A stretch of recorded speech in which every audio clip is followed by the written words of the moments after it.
In December 1922, a Royal Navy gunboat carried a family of refugees away from Greece, and one of the passengers was a baby barely 18 months old, carried aboard, by the story that has followed him ever since, in a cot made from an old orange box. The baby was a prince of Greece and Denmark, sixth in line to a Greek throne. His family was fleeing for their lives, and his name was Philip. He would grow up to marry the Queen of England and stand at the heart of the British monarchy for more than 70 years, the longest-serving royal consort in the nation's history, the very image of duty and permanence.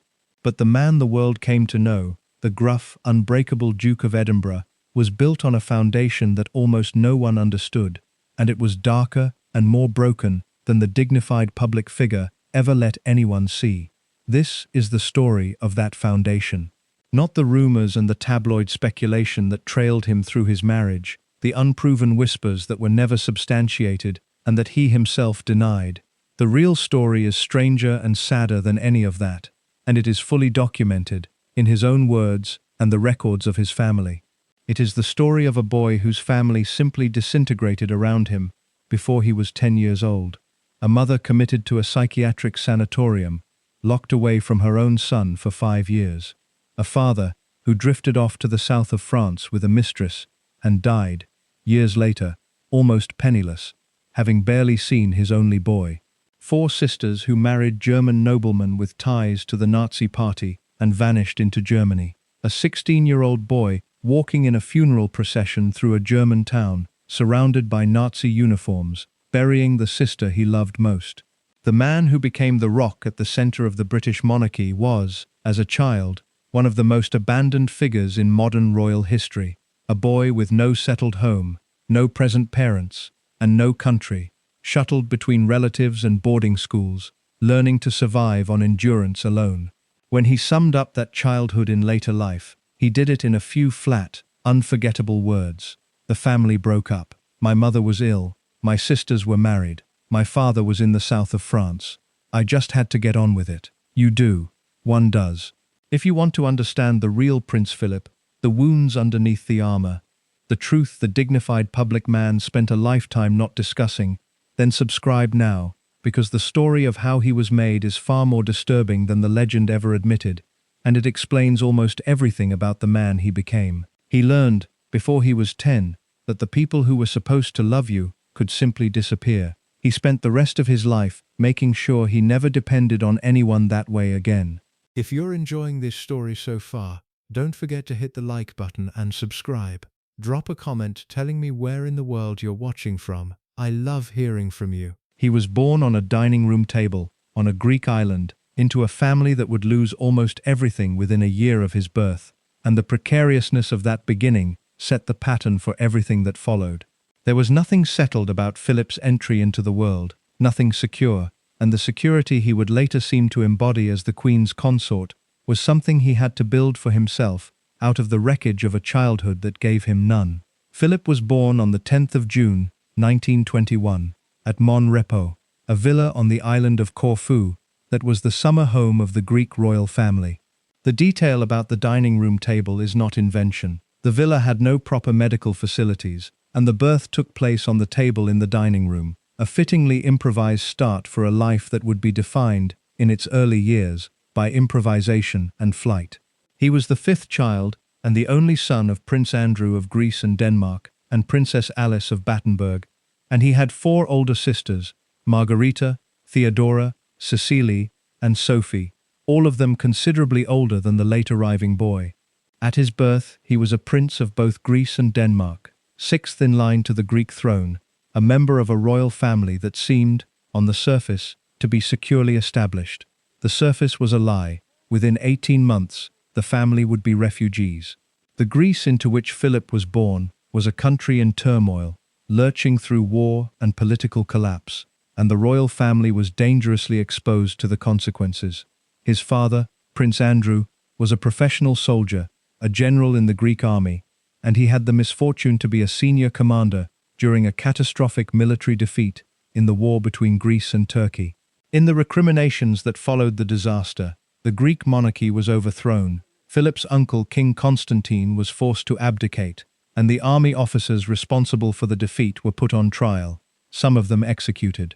Prince Andrew was arrested, tried, and came genuinely close to being shot.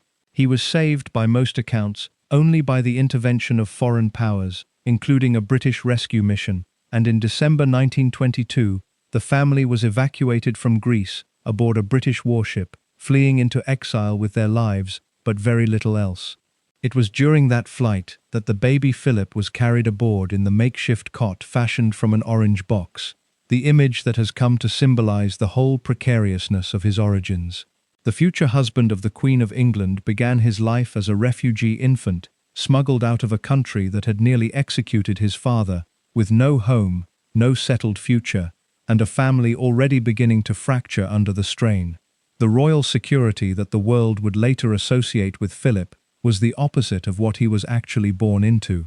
He was born into collapse, and collapse would follow him through the whole of his childhood. The family settled, at first, in exile near Paris, living in a borrowed house on the charity of wealthier relations, the genteel poverty of dispossessed royalty. And for a few years, there was at least the semblance of a family unit, the parents and the 5 children together in their reduced circumstances, but the semblance did not last, because the real catastrophe of Philip's childhood was not the loss of Greece, or the throne, or the money. It was the disintegration of his own family, the slow and then sudden disappearance of every person who was supposed to anchor a child's world, and it happened, with terrible completeness, when Philip was still very young. The first and deepest loss was his mother. Princess Alice of Battenberg was a remarkable woman, a great-granddaughter of Queen Victoria, born congenitally deaf and possessed of a fierce intelligence and a deepening religious intensity. She had learned to lip-read in several languages and had lived a full and active life despite her deafness. But in the late 1920s and into 1930, when Philip was around 9 years old, Alice suffered a severe mental breakdown. She developed intense religious delusions, coming to believe that she was receiving divine messages, that she had become intimate with Christ, that she possessed healing powers. Her behavior became, to those around her, alarming and unmanageable. She was diagnosed with paranoid schizophrenia, and the diagnosis was confirmed by some of the most prominent figures in the new science of the mind, including, by the documented accounts, an assessment connected to Sigmund Freud himself, whose recommended treatments for her condition were, by the standards of any later age, brutal. And then, in 1930 and 1931, Princess Alice was taken away. She was removed from her family, against her will, and committed to a psychiatric sanatorium in Switzerland. For a 9-year-old boy, the effect was devastating and almost total. His mother did not merely become unwell, she vanished. She was locked away in a foreign institution, and the contact between mother and son was severed almost completely. By the documented record, Philip did not see his mother and had essentially no word from her between the summer of 1932 and the spring of 1937, a gap of nearly 5 years that fell across the very heart of his boyhood. At the age when a child most needs the steady presence of a mother, Philip's mother had been taken from him entirely, shut away in a sanatorium hundreds of miles distant, present only as an absence, a wound that did not heal because it could not even be spoken of in the way the family of that era handled such things, which was to say, not at all. The loss of his mother might have been survivable had his father stepped into the gap. His father did the opposite. With Alice institutionalized and the family scattering, Prince Andrew, Philip's father, effectively abandoned his parental role altogether. He drifted away to the south of France, to the warmth and the casinos of the Riviera and Monte Carlo, where he took up with a mistress and settled into a life of genteel, idle exile, largely detached from his children and almost entirely detached from his only son. He was not cruel to Philip in any active sense. He simply removed himself, choosing a comfortable, aimless life on the Riviera over the difficult work of raising a motherless boy. Philip was left, in effect, with neither parent. His mother was locked away, his father was gone to the south of France with another woman, and the boy was, at 9 and 10 years old, alone. The dispersal was completed by his sisters, and this is one of the strangest features of Philip's already strange childhood. In the same compressed period, between 1930 and 1931, all 4 of Philip's older sisters married, within the space of about 9 months, and every one of them married into German nobility and moved away to settle in Germany.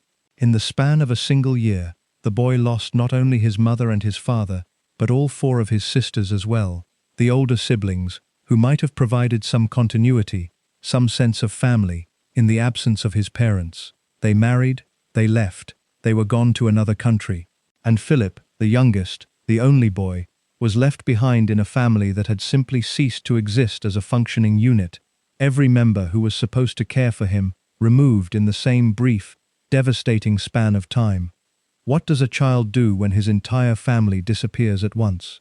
In Philip's case, he was passed into the care of his mother's English relations, the Mountbatten and Milford Haven side of the family, and he was, from that point, effectively raised by an extended network of relatives, uncles and grandmothers and cousins, shuttled between their houses and a series of boarding schools, never with a settled home of his own, never with a present mother or father, a kind of perpetual guest in other people's families.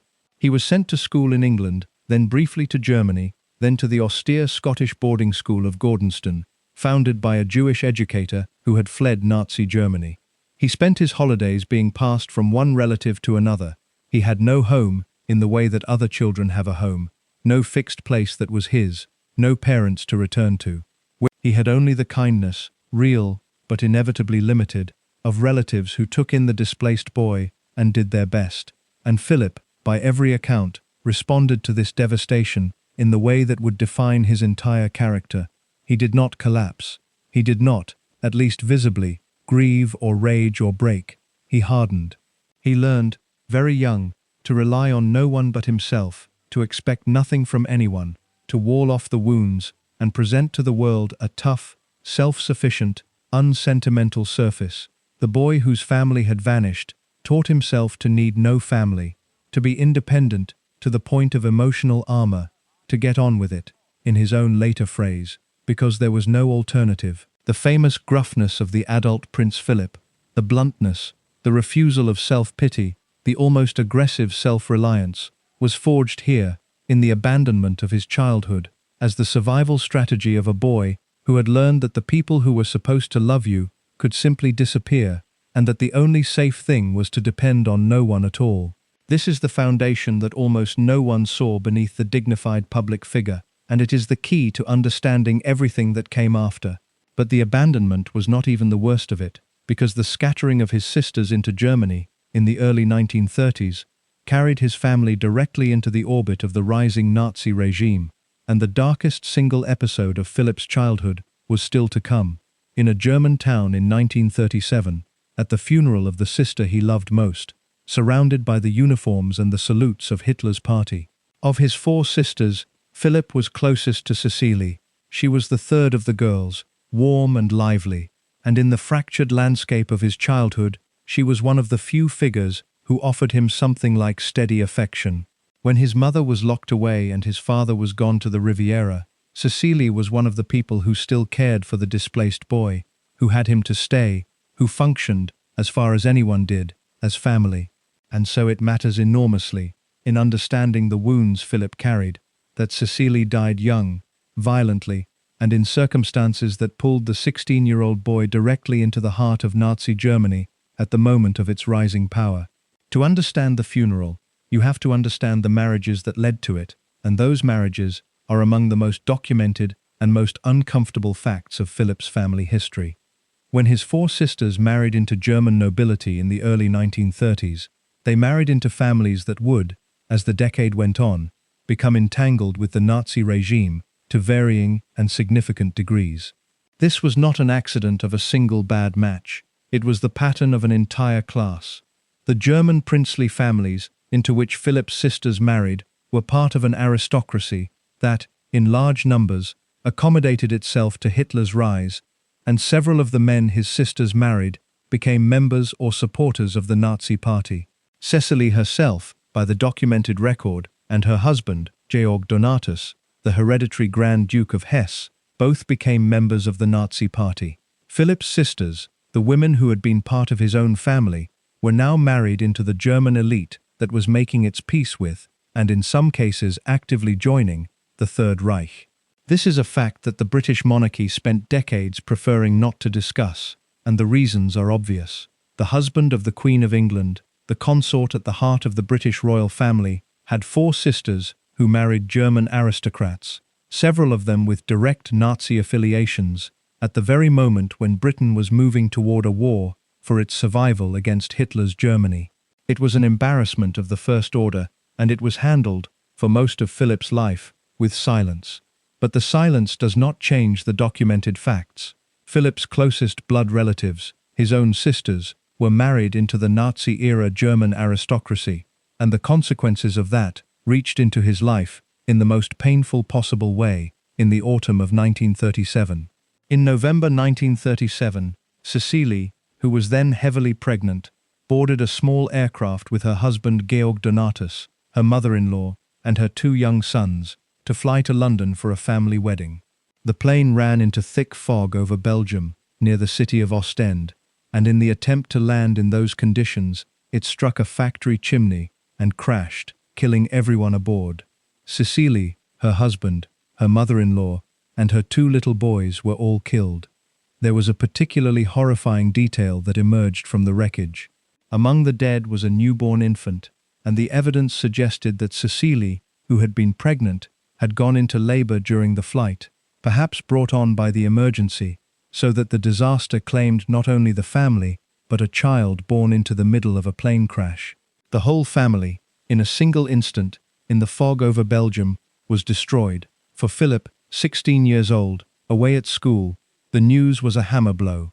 He had already lost his mother to the sanatorium, his father to the Riviera, his sisters to Germany. Now the sister he loved most was dead, killed with her husband and her children in a crash of almost unimaginable horror. The boy who had taught himself to need no one, who had walled off his feelings behind a hardening surface, was struck again, in the same place, by the same lesson, that the people he cared for could be taken from him without warning. And then he had to go to the funeral, and the funeral took place in Germany, in the autumn of 1937, in the full pomp of the Nazi state. The images that survive from that funeral are among the most striking and disturbing in the entire history of the British royal family, and they are real, documented photographs, not invention.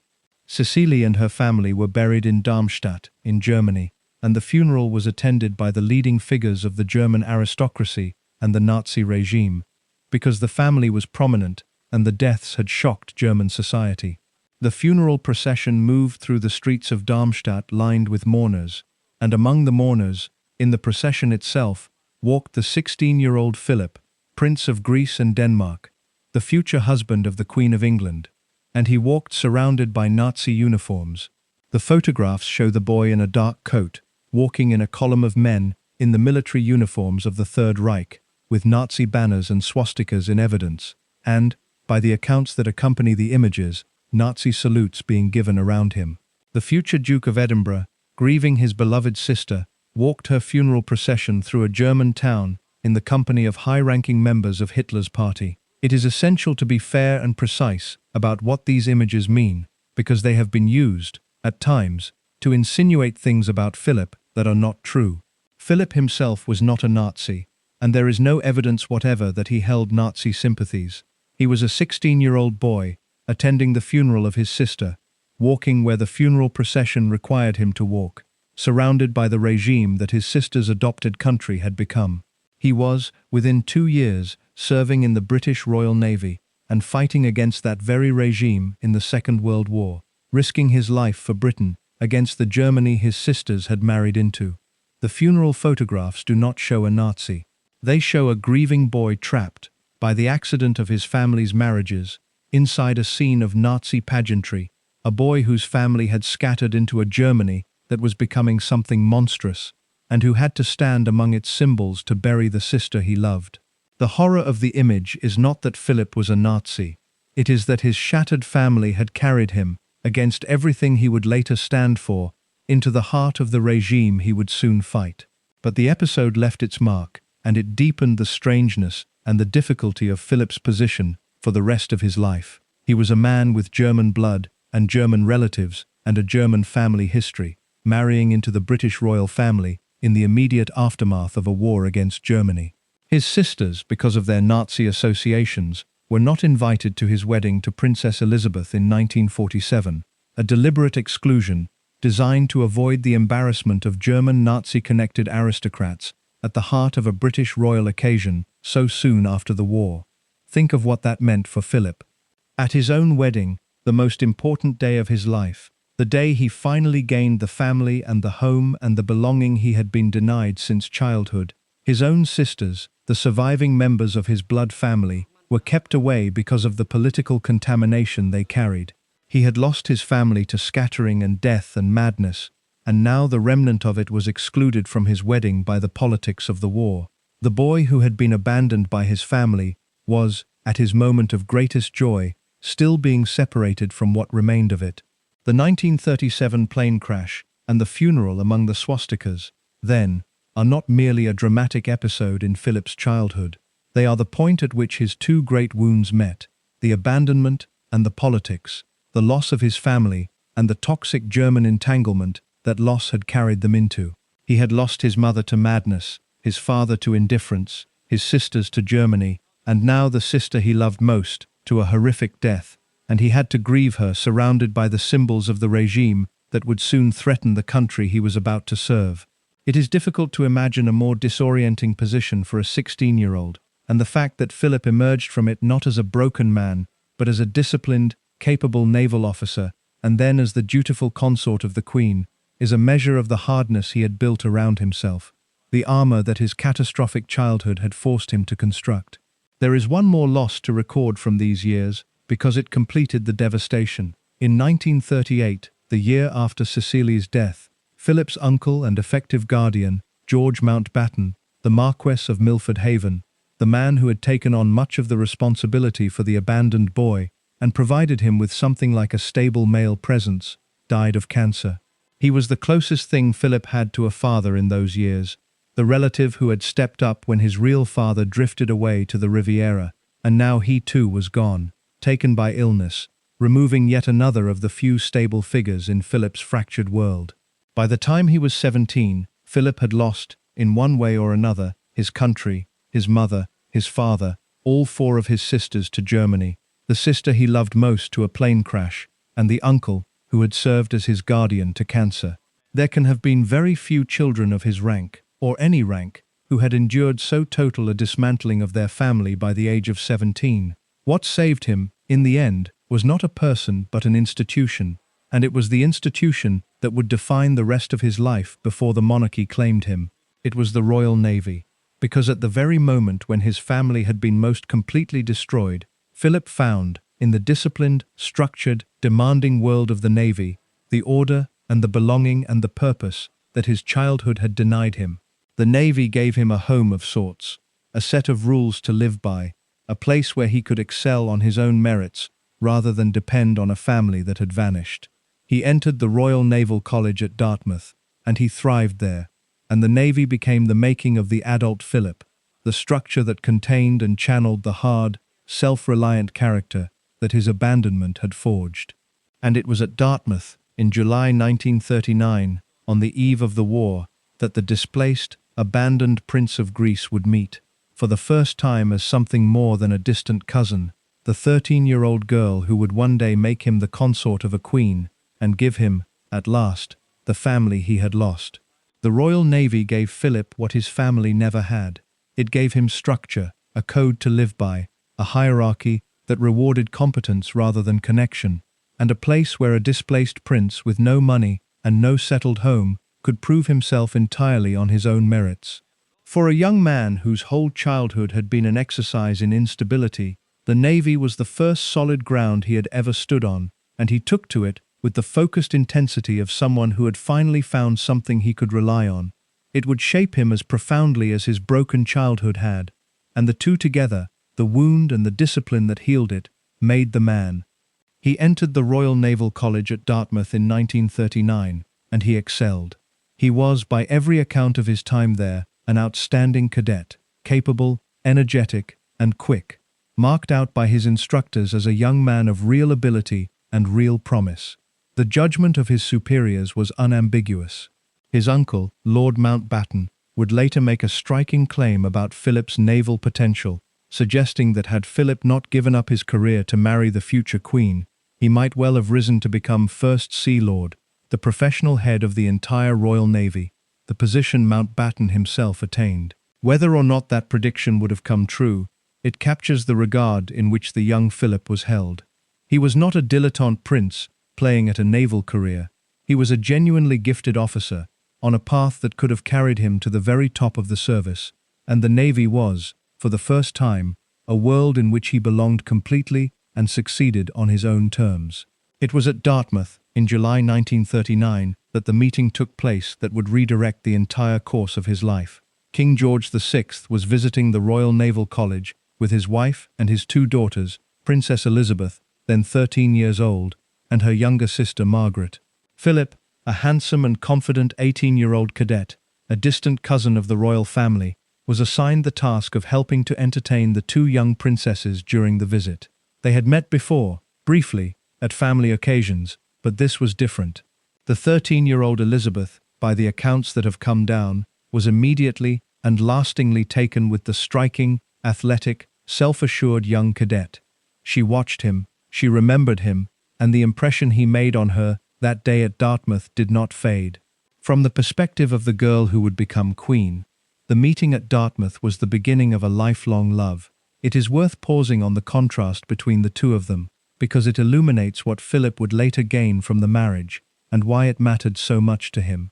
Elizabeth had grown up in the warm, secure, loving heart of the British royal family, with a devoted father and mother, a settled home, an unbroken sense of who she was and where she belonged. Philip had grown up with none of it, his family scattered, his mother locked away, his father absent, his home non-existent. The girl at Dartmouth represented everything Philip's childhood had denied him: security, belonging, family, a fixed place in the world. Whatever else the marriage would later become, with all its strains and frustrations, at its root was a man who had been abandoned by his family, finding, in the steady and loving Elizabeth, the anchor he had been without since the age of 9. The orphaned prince was drawn, perhaps inevitably, to the one thing he had never had, and she was drawn to him, and from that meeting at Dartmouth in the last summer before the war, the connection grew. But there was a war to fight first, and Philip's war service is one of the genuinely admirable chapters of his life, and it deserves full recognition, because it complicates any simple reading of his character. The boy whose family had married into Nazi Germany went to war against Germany with real distinction. When the Second World War broke out, Philip was a serving officer in the Royal Navy, and although the British authorities were initially cautious about where to place him, given his Greek nationality and the political complications of his family, he was soon in the thick of the fighting. His Greek royal status created an early awkwardness, since Greece was not yet at war, and the British did not want a Greek prince killed aboard a British warship. But once Greece entered the conflict, and Philip's position was clarified, he served actively and bravely in some of the most significant naval actions of the war.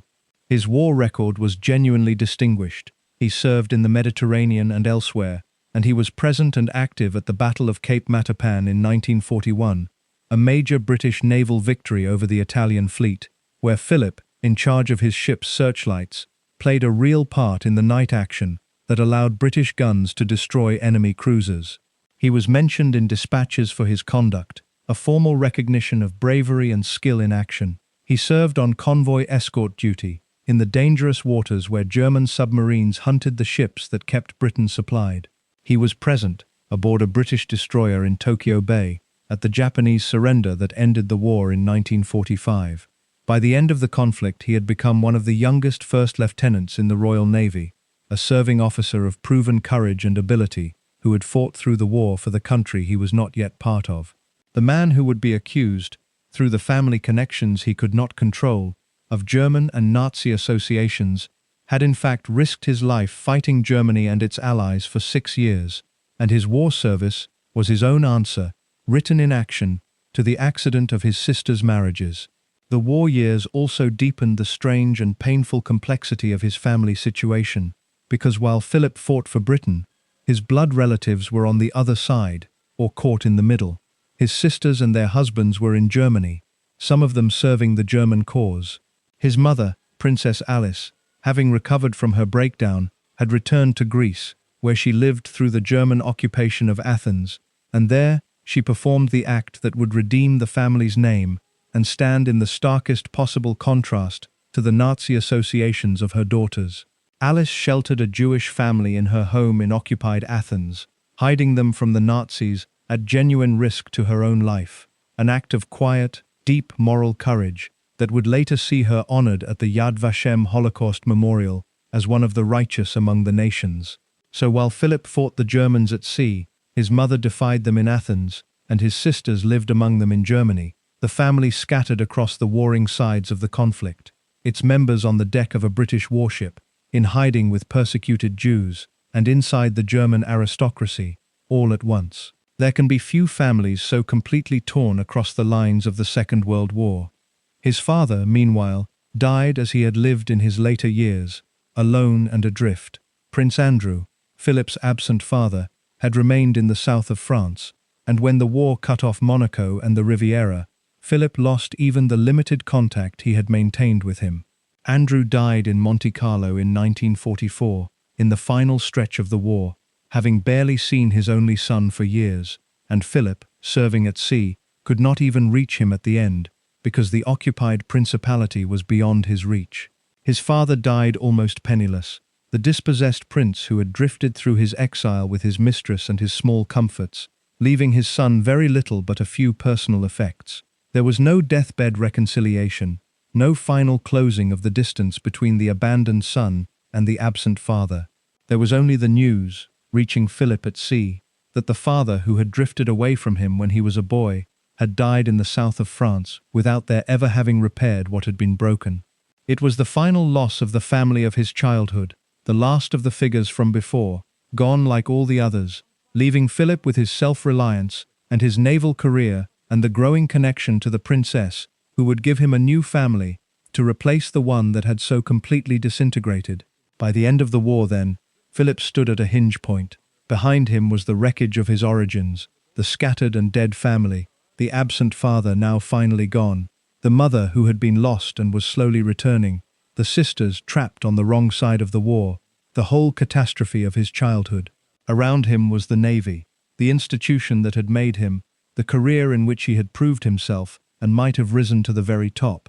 And ahead of him was Elizabeth, the heir to the British throne, the girl from Dartmouth who had never forgotten him, with whom he had been corresponding through the war years, and toward whom his life was now visibly bending.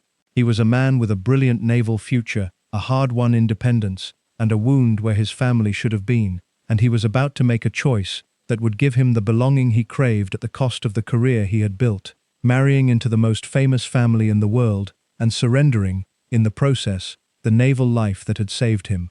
The marriage to Elizabeth would give Philip, at last, the home and the family and the fixed place that his childhood had stripped from him.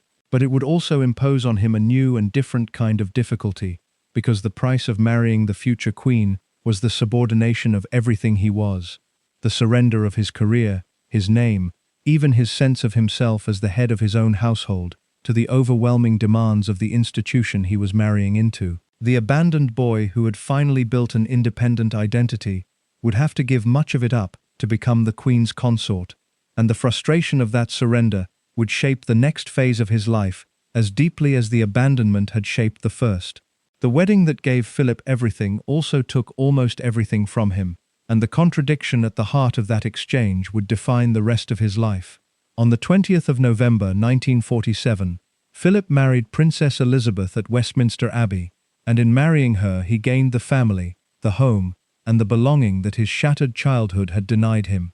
But the institution he married into demanded, in return, the surrender of nearly everything he had built for himself, his career, his independence, his name, even his standing as the head of his own household, and the abandoned boy, who had finally constructed an identity of his own, discovered that the price of the crown was the dismantling of that identity. The surrenders began before the wedding and continued long after it. To marry Elizabeth, Philip had to remake himself entirely. He gave up his Greek and Danish royal titles, renouncing his foreign princedoms to become a naturalized British subject. He gave up the Greek Orthodox faith of his childhood to be received into the Church of England. and he gave up his name. The Prince of Greece and Denmark took, for the purpose of his naturalization, the surname of his mother's British family, becoming Lieutenant Philip Mountbatten, shedding the royal Greek identity he had been born with for an English name borrowed from his uncle. On the eve of his wedding, King George VI granted him the titles of Duke of Edinburgh, Earl of Merioneth, and Baron Greenwich, and the style of Royal Highness, so that he entered the marriage as a British duke rather than a foreign prince. He had given up his country, his religion, and his name to marry the heir to the British throne, a thorough remaking of the self that the man with no settled identity perhaps found easier than most, but a surrender nonetheless. For a few years after the wedding, Philip was allowed to keep the one thing that had truly made him, his naval career, and these were, by many accounts, among the happiest years of his life. He returned to active service in the Royal Navy, and in 1949 he was posted to Malta, where he commanded his own ship and where he and Elizabeth lived, for a brief and precious interval, something close to the life of an ordinary naval officer and his wife. In Malta, Elizabeth was not yet queen, but simply the wife of a serving officer, and Philip was not yet the constrained consort, but a capable commander with a real job and real authority. They could go out, socialize, live with a degree of normality and freedom that neither would ever know again.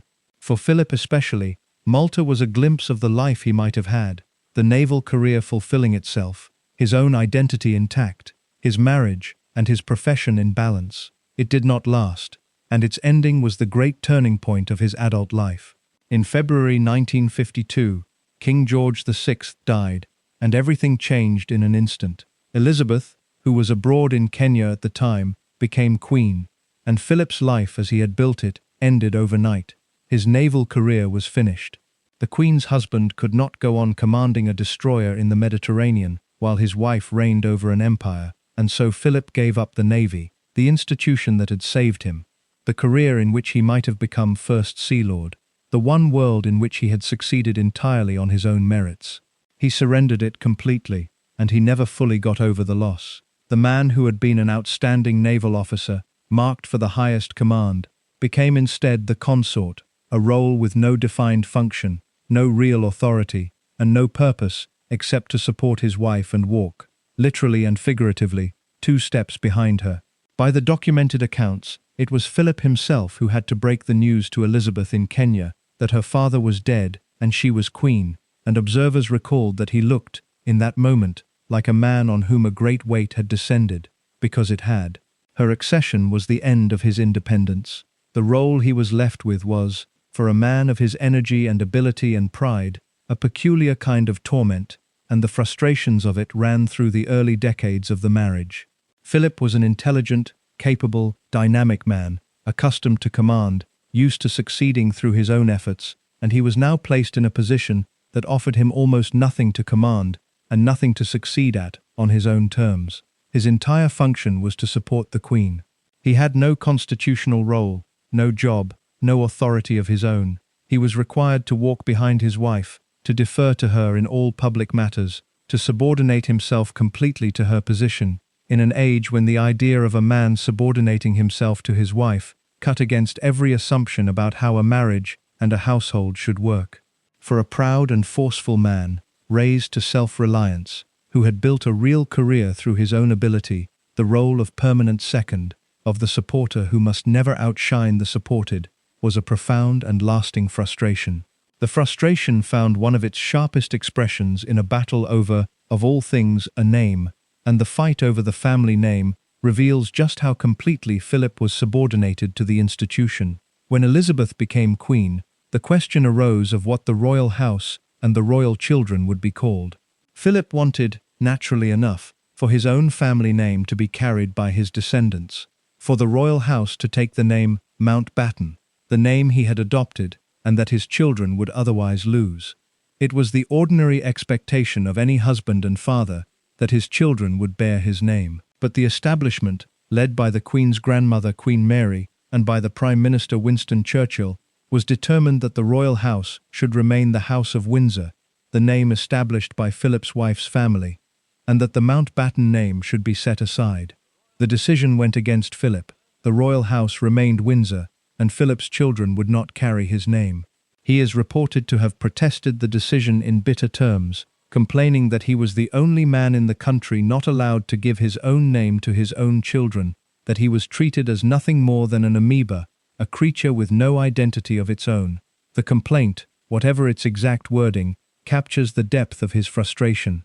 He had given up his country, his religion, his original name, and his career, and now he was denied even the right to pass his adopted name to his own children, his identity subordinated yet again to the demands of his wife's institution. This is the second great wound of Philip's life, and it grew directly out of the first. The boy who had been abandoned by his family had finally, in the navy and then in his marriage, built an identity and a place of his own, and now, the marriage that had given him a family required him to surrender that identity almost completely, to become an appendage to his wife's role, a man defined entirely by his relationship to the Queen, rather than by anything he was or did himself. The self-reliance he had forged in his abandoned childhood, the hard independence that had been his survival, was precisely the quality that the role of consort most frustrated, because the consort cannot be independent, cannot command, cannot succeed on his own terms, but must subordinate himself entirely to another.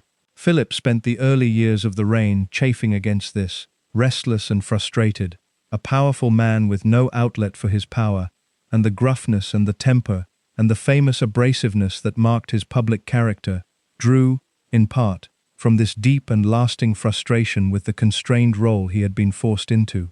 And yet, over time, Philip did something with the role that is genuinely to his credit, and it deserves recognition alongside the frustration. Rather than collapse into idleness or bitterness, he set about making something of the impossible position he had been handed, much as he had made something of his abandoned childhood. He could not have a career of his own in the conventional sense, but he could carve out areas of activity and influence within the constraints of his role. He took on the modernization of the royal household, bringing a brisk, practical, reforming energy to an institution that had grown stuffy and antiquated. He became a patron and a driving force behind a vast range of organizations and causes. He created, in 1956, the Duke of Edinburgh's Award, a scheme to challenge and develop young people that would, over the decades, involve millions of young people across the world and become one of the most genuinely valuable things he ever did. He threw himself into the cause of conservation and the environment, decades before it became fashionable, becoming a leading figure in the World Wildlife Fund. He found, in other words, ways to be useful, to exercise his energy and ability within the narrow space the role allowed, and in doing so, he made the constrained position of consort into something more substantial than it had ever been before. This was the pattern of his whole adult life, the same pattern established in his childhood. Handed an impossible situation, abandonment as a boy, frustrating subordination as a man, Philip did not break and did not surrender. He hardened, he adapted, and he built something out of the constraints, applying the same self-reliant, get-on-with-it determination that his shattered childhood had forged. The Duke of Edinburgh who emerged over the decades, the brisk, capable, sometimes abrasive consort who modernized the household and championed his causes and supported the Queen for more than 70 years, was the product of exactly the hardness that his early losses had created. The wound and the strength were the same thing. The boy who learned to depend on no one became the man who could endure the lonely, frustrating, subordinate role of consort and make something of it, because enduring difficult situations through sheer hard self-reliance was the one thing his entire life had trained him to do. But the marriage, for all its endurance and its eventual depth, was not without its strains and its shadows, and it was during these decades that the rumors began, the persistent tabloid speculation about Philip's private life and his fidelity that would follow him for the rest of his days. These rumors are part of the public story of Philip, and they cannot be ignored, but they have to be handled with honesty, because the documented reality of them is very different from the lurid version that the speculation implied. For most of his married life, Prince Philip lived under a cloud of rumor about his private conduct, and the rumors were so persistent, so widely repeated, and so rarely substantiated that they became a kind of permanent background hum to his public existence. The tabloids returned to the theme for decades. The speculation attached itself to his name in book after book and article after article. And yet, when you strip away the innuendo and the repetition and look at what was actually established, the documented reality is strikingly thin, and honesty requires saying so plainly, because the gap between what was whispered and what was ever proven is the whole truth of the matter. The rumors held, in their general form, that Philip had been unfaithful to the Queen, that the handsome, energetic Duke had conducted affairs over the years with various women, society figures, and actresses and friends, that beneath the dignified public marriage lay a private life of infidelity. The speculation was fueled by a number of things. Philip was, in his youth and middle age, a strikingly attractive and charismatic man, and he moved in glamorous circles. He had a circle of friends, including a private luncheon club, that the press regarded with suspicion. He spent time, necessarily, in the company of women other than his wife, at functions and on his own pursuits, and in the fevered imagination of the tabloid press, proximity became evidence, and friendship became affair. The rumors named names over the years, attaching various women to Philip on the basis of his known acquaintance with them, and the cumulative effect of decades of such speculation was to create a widespread public impression that Philip had been an unfaithful husband. But the impression was never matched by proof, and this is the essential point that any honest account must make. In all the decades of speculation, across all the names that were floated and all the stories that were told, no affair involving Prince Philip was ever actually established. There was no documented evidence, no proven relationship, no substantiated case of infidelity. The rumors remained exactly that: rumors, speculation, innuendo, built on his charm and his circle and his proximity to other women, never once translated into demonstrated fact. The women whose names were linked to him were, in the documented record, friends and acquaintances, and the leap from friendship to affair was made by the press and the public, not by any evidence. The most famous of these friendships, his decades-long closeness with a much younger woman who shared his passion for carriage driving, was, by every credible account, exactly what it appeared to be: a genuine and deep friendship, with no evidence whatsoever of anything improper, however much the tabloids tried to suggest otherwise. Philip himself addressed the rumors rarely, but when he did, his denials were pointed and, on their own terms, persuasive. He observed, in one documented response to the speculation, that the practical realities of his life made the lurid version close to impossible. He pointed out that he had, for the whole of his married life, been accompanied almost everywhere by a detective, a personal security officer whose job was to be with him, and he asked, in effect, how a man under more or less constant surveillance, his movements logged, his company observed, could possibly have conducted the secret affairs the rumors imagined. It was a fair point. The life of a senior royal is one of the least private lives imaginable, hedged about with staff and security and observation at almost every moment, and the idea of Philip slipping away repeatedly over decades to conduct undetected affairs, in that environment, strains belief. His denial was not the wounded protest of a guilty man, but the exasperated logic of someone pointing out that the practical circumstances of his existence made the accusations nearly impossible.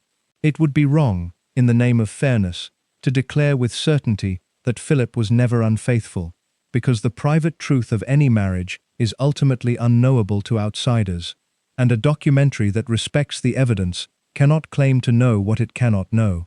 What can be said, and said firmly, is that the persistent public impression of Philip as an unfaithful husband rests on no proven foundation whatsoever, that decades of speculation produced not a single substantiated affair, and that the rumors tell us more about the appetite of the press and the public for royal scandal than they do about the actual conduct of the man. To present the speculation as established fact, to build a portrait of Philip as a serial adulterer on the basis of unproven rumor, would be a falsification of the record, and the record, honestly read, simply does not support it. The truth about Philip's private life, as far as the documented evidence goes, is that we do not know, and that the lurid version that decades of tabloid speculation implanted in the public mind was never actually demonstrated to be true. There is, moreover, a real injustice in the way the rumors have shadowed the women involved. And it is worth naming, because these were real people whose reputations were affected by speculation they had done nothing to earn. The women whose names were attached to Philip over the years were, in the documented record, his friends, and several of them were living women whose association with the Duke was entirely innocent, and who found themselves, through no fault of their own, the subject of insinuations about a relationship that the evidence did not support. To repeat those insinuations as though they were fact is to do those women a genuine wrong, to brand them, on the basis of nothing, as the secret lovers of a married prince. An honest account of Philip's life has a duty not to perpetuate that wrong, not to convert the innocent friendships of real people into proven scandal for the sake of a more salacious story. The decent and the accurate thing to do is the same thing, which is to report that the rumors existed, that they were never substantiated, and that the women involved were, on the evidence, friends rather than lovers. What the documented record does support, and what is genuinely worth understanding, is that the marriage of Philip and Elizabeth had real strains, as long marriages do, and that those strains were of a particular kind, rooted in the impossible structure of their roles. The deepest strain was the one we have already traced, the subordination of Philip to his wife's position, the frustration of a proud and capable man required to walk behind the Queen and surrender his own identity to her role. That frustration created tension, and there were, by various accounts, difficult periods in the marriage, particularly in the early years of the reign, when Philip chafed hardest against his constrained position, and the adjustment to the new reality of Elizabeth as Queen was at its most painful. These were real difficulties, the ordinary difficulties of two people in an extraordinarily difficult situation, and they did not require infidelity to explain them. The strain of the role was enough, and yet the marriage endured, and it endured not as an empty formality, but as a genuine and deep partnership, and this is the truth that the focus on rumor tends to obscure. Philip and Elizabeth were married for 73 years, the longest marriage of any British sovereign, and across those 7 decades they built a relationship of real and lasting depth. Whatever the strains, whatever the frustrations of Philip's role, the partnership at the core of the marriage was solid and genuine. The Queen relied on Philip absolutely, leaned on him as the one person who could speak to her plainly and without deference, the one person in her constrained and isolated existence who treated her as a human being rather than as an institution. She called him, in a rare public expression of feeling, her strength and stay across all the years, a tribute that captured what he had actually been to her, the steady support at the center of her long reign. He had given up his career and his name and his independence for her, and in return he had given her, for more than 70 years, exactly the kind of constant, honest, unflinching companionship that the loneliness of the throne most needed. This is the marriage that the rumors obscure, the genuine partnership beneath the speculation, the real and enduring bond between two people who had found in each other what each most needed. For Philip, the abandoned boy, Elizabeth and the family they built were the answer to the deepest wound of his life, the belonging and the security he had been denied since childhood, and whatever the frustrations of his role, he never lost sight of what the marriage had given him, the home and the family and the fixed place in the world that his shattered origins had stripped away. He had been a refugee infant in an orange box, a motherless and fatherless boy shuttled between relatives, and he became the husband at the center of the most famous family in the world, married for 73 years to a woman who called him her strength and stay. The marriage was the great healing of his life, and the rumors that have shadowed it, unproven and unfair, should not be allowed to obscure that deeper truth. But the strains were real, and the frustrations were real, and the difficult, abrasive, sometimes wounding public character that Philip developed over the decades was real too, and it expressed itself in a way that became, over the years, his most notorious public trait. The famous gaffes, the blunt and tactless and sometimes genuinely offensive remarks that Philip scattered across his decades of public life, were a real and documented feature of the man, and they reveal something about the character that his broken childhood and frustrating role had created. They are worth examining honestly, neither excused nor exaggerated, because they are part of who he was. Prince Philip became famous, over the course of his public life, for a particular and unusual reason. He said things that no other member of the royal family would dream of saying, blunt and tactless, and sometimes genuinely offensive remarks, delivered in public, often to the people he was meeting, and they accumulated over the decades into a body of incidents so large that it acquired its own name.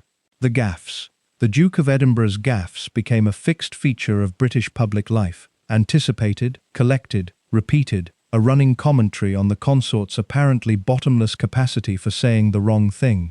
They are a real and documented part of who he was, and to understand the man honestly, you have to look at them squarely, because they reveal both the difficult character his life had forged and the more complicated truth beneath the easy caricature of the rude old prince. The catalogue is extensive, and some of the remarks were genuinely offensive by any reasonable standard. On a visit to China in 1986, speaking to a group of British students, Philip warned them that if they stayed in the country too long, they would end up with slitty eyes, a remark of casual racism that caused real offence and that no amount of contextualizing can fully excuse. On a visit to Australia, meeting Aboriginal people, he asked whether they still threw spears at each other, a question that reduced a whole people to a crude stereotype. Touring a factory in Scotland, he remarked that a fuse box looked as though it had been put in by an Indian, the kind of casual disparagement that revealed assumptions he should have known better than to voice. Meeting a driving instructor in Scotland, he asked how the man kept the locals off the drink long enough to pass their tests. Receiving a gift from a Kenyan woman, he asked her who she was, and on being told she was a nurse, made a dismissive remark. The list goes on, across decades and continents, a steady stream of comments that ranged from the merely tactless to the genuinely bigoted, and they cannot all be waved away as harmless eccentricity, because some of them gave real offense to real people and reflected real prejudices of his time and class. It would be a failure of honesty to excuse these remarks entirely, and a documentary that respects the truth should not try to. Some of what Philip said was, by any fair standard, offensive, the product of a man of his particular generation and background who held and voiced assumptions about race and nationality and difference that were prejudiced and that caused genuine hurt. The casual racism of some of the remarks was real, and the people who were offended by them had every right to be. Philip was a man of immense privilege who frequently used his platform to say things that were beneath the dignity of his position and that punched down at people with far less power than himself. That is part of the documented record, and it should not be airbrushed out in the name of fondness for a colourful old man. But the full picture of the gaffes is more complicated than the simple verdict of bigotry allows, and the complications are worth understanding. Many of the remarks that were collected as gaffes were not offensive at all, but simply tactless, blunt, or mischievous, the products of a man who had a horror of pomposity and a deliberate instinct to puncture the stiff formality of the occasions he was forced to endure. Philip spent his life trapped in an endless round of ceremonial functions, the ribbon cuttings and the plaque unveilings and the receiving lines, the deadening formality of royal duty, and he developed, as a kind of survival mechanism, a habit of saying provocative and irreverent things to relieve the tedium and to provoke a genuine human reaction from people who had been trained to treat him with suffocating deference. Some of the gaffes were jokes, often self-aware ones, attempts to break the ice or to startle a real response out of the carefully managed encounters that filled his days. He was, in part, a man bored to distraction by the role he had been forced into, lashing out at its formality with deliberate provocations. There was also, in the gaffes, an expression of the deeper character that his life had forged, the hard, self-reliant, unsentimental man created by his abandoned childhood and his frustrating role. Philip had no patience for cant, for sentimentality, for the careful pieties of public life. He had survived a childhood that had taught him to be tough and direct, and to dispense with comforting illusions, and he carried that bluntness into a public role that demanded exactly the opposite, the soft, careful, inoffensive blandness of royal protocol. The clash between his hard, direct nature and the soft demands of his role produced the gaffes, the eruptions of a blunt man, into a world of careful manners. He said what he thought, or said things to provoke, because the alternative, the endless bland performance of royal courtesy, was alien to the self-reliant, unsentimental character that his life had made. The gaffes were, in part, the friction between the man and the role, the hard edges of his nature catching on the soft requirements of his position. And there is a further point that fairness demands, which is that Philip's bluntness had a positive side, that the focus on the offensive remarks tends to obscure. The same directness that produced the gaffes also made Philip genuinely effective in ways that the careful blandness of royal protocol could never achieve. He could talk to people directly, cut through the deference, ask real questions, make real connections, precisely because he refused the suffocating formality that surrounded the monarchy. His directness, at its best, was refreshing, a relief from the stiff artificiality of royal encounters, a sign that there was a real, sharp, engaged human being behind the title. Many people who met him came away not offended, but impressed by his curiosity, his knowledge, his willingness to engage seriously rather than to mouth the expected platitudes. The bluntness that produced the worst of the gaffes also produced the best of him, the genuine engagement, the real interest, the refusal to be a mere ceremonial cipher. The gaffes, then, are neither simply the bigotry of a prejudiced old man, nor simply the harmless eccentricity of a colorful character, but something more complex, the expression of a difficult, blunt, hard-edged personality, forged by a brutal childhood and frustrated by an impossible role, capable of genuine offense and genuine charm in roughly equal measure, often in the same breath. They reveal a man who was, in his way, deeply uncomfortable with the role he had been forced into, who used provocation as a release from its tedium, who refused the careful blandness it demanded, and who, in refusing it, sometimes connected with people in a way no other royal could, and sometimes wounded them in a way no other royal would dare. The same hardness that had saved the abandoned boy made the difficult old man, and the gaffes were the public face of that hardness, for better and for worse. It is worth situating the gaffes, too, against the genuine substance of what Philip did, because the catalogue of offensive remarks can come to obscure a record of real achievement that deserves to be weighed against them. This was the man who created the Duke of Edinburgh's award, which over its decades challenged and developed millions of young people across the world, giving the kind of opportunity and structure to young lives that his own broken childhood had so conspicuously lacked. This was a leading early figure in the global conservation movement, who grasped the importance of protecting the natural world decades before it became a mainstream concern. This was the man who modernized the royal household, who supported hundreds of organizations, who served as consort with a diligence and an energy that, whatever the frustrations of the role, never flagged across 70 years of duty. The gaffes are real, and some of them are genuinely shameful, but they are not the whole of the man, and a portrait that reduced Philip to his worst remarks would be as false as one that excused them entirely. He was a man of real prejudice and real achievement, real offense and real substance, and the honest verdict has to hold all of it at once. As Philip aged, the gaffes softened into something closer to national affection, the offensive edge dulling into the persona of the irascible old prince who said what he thought, and the public came, over time, to regard his bluntness with a kind of indulgent fondness, the rough, plain-spoken consort who had served the Queen for so long. But beneath the public persona, the old wounds remained, and the later decades of his life would bring the slow return of the figures from his shattered childhood. Most movingly, his mother, the woman who had been locked away when he was 9, and who would, at the very end of her life, come home to live out her final years near the son she had lost. The reunion of Philip and Princess Alice, decades after the breakdown that had separated them, is one of the most quietly affecting episodes of his whole story, and it returns us to the deepest wound of his life, and to the strange, sad, redemptive arc of his mother's extraordinary existence. The deepest wound of Philip's life was the loss of his mother, and the most affecting chapter of his later years was her return. Princess Alice of Battenberg, the woman who had been taken from her 9-year-old son and locked in a Swiss sanatorium, who had vanished from his life for 5 years at its most formative point, did not stay lost. Her life after the breakdown took an extraordinary course, one of the strangest and most remarkable of any royal figure of the century, and it ended with her coming home, in old age, to live out her final years under her son's roof, a reconciliation that closed, in some measure, the wound that had been opened decades before. To understand the return, you have to understand what became of Alice in the long years after she was taken away, because her recovery and her later life were as extraordinary as her breakdown had been tragic.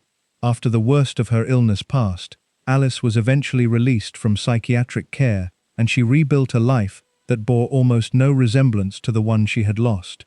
She returned, in time, to Greece, and she lived through the German occupation of Athens during the Second World War, and it was there, in occupied Athens, at genuine risk to her own life, that she performed the act of moral courage that would define her legacy.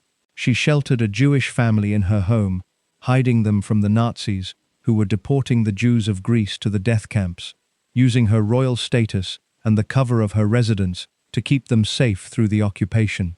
It was an act of quiet, immense bravery, undertaken without fanfare and at real personal danger, and it stands in the starkest possible contrast to the Nazi associations of her own daughters. While her sons-in-law served or accommodated the Third Reich, Alice defied it, sheltering its intended victims under her own roof. For this she would be honored, after her death, at the Yad Vashem Holocaust Memorial in Jerusalem, as one of the righteous among the nations, the designation given to non-Jews who risked their lives to save Jews during the Holocaust. After the war, Alice's life took its final and most striking turn. Her religious intensity, which had been bound up with her breakdown decades earlier, found its mature expression in a genuine and deep religious vocation. She founded a nursing order of nuns, the Christian Sisterhood of Martha and Mary, dedicating herself to a life of religious service and care for the sick and the poor. She became, in effect, a nun, adopting the grey habit of her order, living a life of austere religious devotion that she sustained for the rest of her years. The princess, who had been born a great-granddaughter of Queen Victoria, who had been a society beauty and a royal wife, who had suffered the catastrophe of mental illness and institutionalization, became in her final decades a nun in a grey habit, devoted to God and to the care of others, one of the most unlikely and moving transformations in the history of the royal family. She had lost everything, her health, her family, her place in the world, and she had rebuilt herself into something entirely new, a figure of genuine holiness and service. And then, at the very end of her life, she came home to her son. In 1967, a military coup in Greece made Alice's position there untenable, and she was, once again, forced into exile from a country in turmoil. The same fate that had marked the beginning of Philip's life now recurring at the end of his mother's. This time, there was somewhere for her to go. Philip and the Queen brought her to England to live at Buckingham Palace, and so the woman who had been taken from her 9-year-old son spent the final years of her life under the roof of that son, now the consort of the Queen of England, in the heart of the British monarchy. The mother and the son who had been separated for so long, whose relationship had been broken by her illness when he was a boy, were reunited at the end, living in the same palace. The old nun, in her grey habit, and the Duke of Edinburgh, the abandoned child, and the mother who had been taken from him, brought back together for her final years. The reunion was not a simple or a sentimental healing, because too much had happened and too much time had passed for that, and Philip, by his nature, was not a man of open emotional display. But it was real, and it mattered. Alice lived at Buckingham Palace from 1967 until her death, a familiar figure in her religious habit, chain-smoking, frail, but possessed still of the fierce intelligence and the deep faith that had defined her. She and Philip had maintained a relationship through correspondence across the years of their separation, and now, at the end, they had each other's physical presence again, the daily reality of mother and son under one roof after a lifetime of distance. For Philip, who had buried his feelings about his abandoned childhood beneath decades of self-reliant hardness, the return of his mother must have stirred depths he rarely allowed to surface, the reappearance of the figure whose loss had been the founding wound of his life, now an old woman come home to die near him. Princess Alice died at Buckingham Palace in December 1969, at the age of 84. The nun, the heroine of occupied Athens, the survivor of madness and exile and loss, died in the heart of the British monarchy, near the son she had lost and found again. She had asked to be buried not in the royal vault at Windsor, but in Jerusalem, near the tomb of an aunt who had been an Orthodox saint, in the city that meant the most to her religious soul. The wish was unusual, and at first difficult to fulfill, and for a time she was interred at Windsor. But in 1988, her remains were transferred, as she had wished, to the Church of St. Mary Magdalene on the Mount of Olives in Jerusalem, where she lies today. It was a fitting resting place for a woman whose life had been defined, in its final and noblest phase, by her faith and by her courage on behalf of the persecuted. In 1994, Philip traveled to Jerusalem, to the Yad Vashem Holocaust Memorial, to honor his mother's recognition as one of the righteous among the nations, and to visit her grave. It was a moment of genuine emotion in the life of a man who rarely showed it, the son standing at the grave of the mother who had been taken from him as a boy, honoring the courage that had redeemed her and the family's name. Philip spoke of her with quiet pride, and his words about her sheltering of the Jewish family captured both her character and his own understated way of expressing feeling.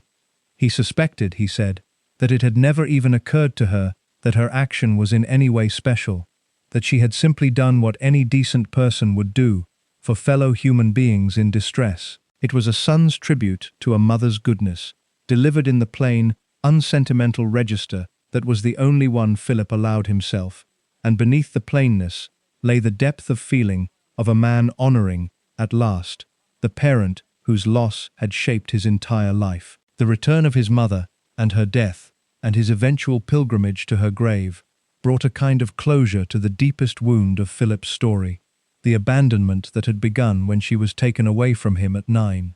He could not undo what had happened, could not recover the childhood that her illness and the family's disintegration had destroyed, but he could, at the end, honor her, reclaim her, understand her not as the mother who had vanished, but as the remarkable and courageous woman she had become. The mother who had been a source of loss and confusion in his childhood became, in his maturity, a source of pride.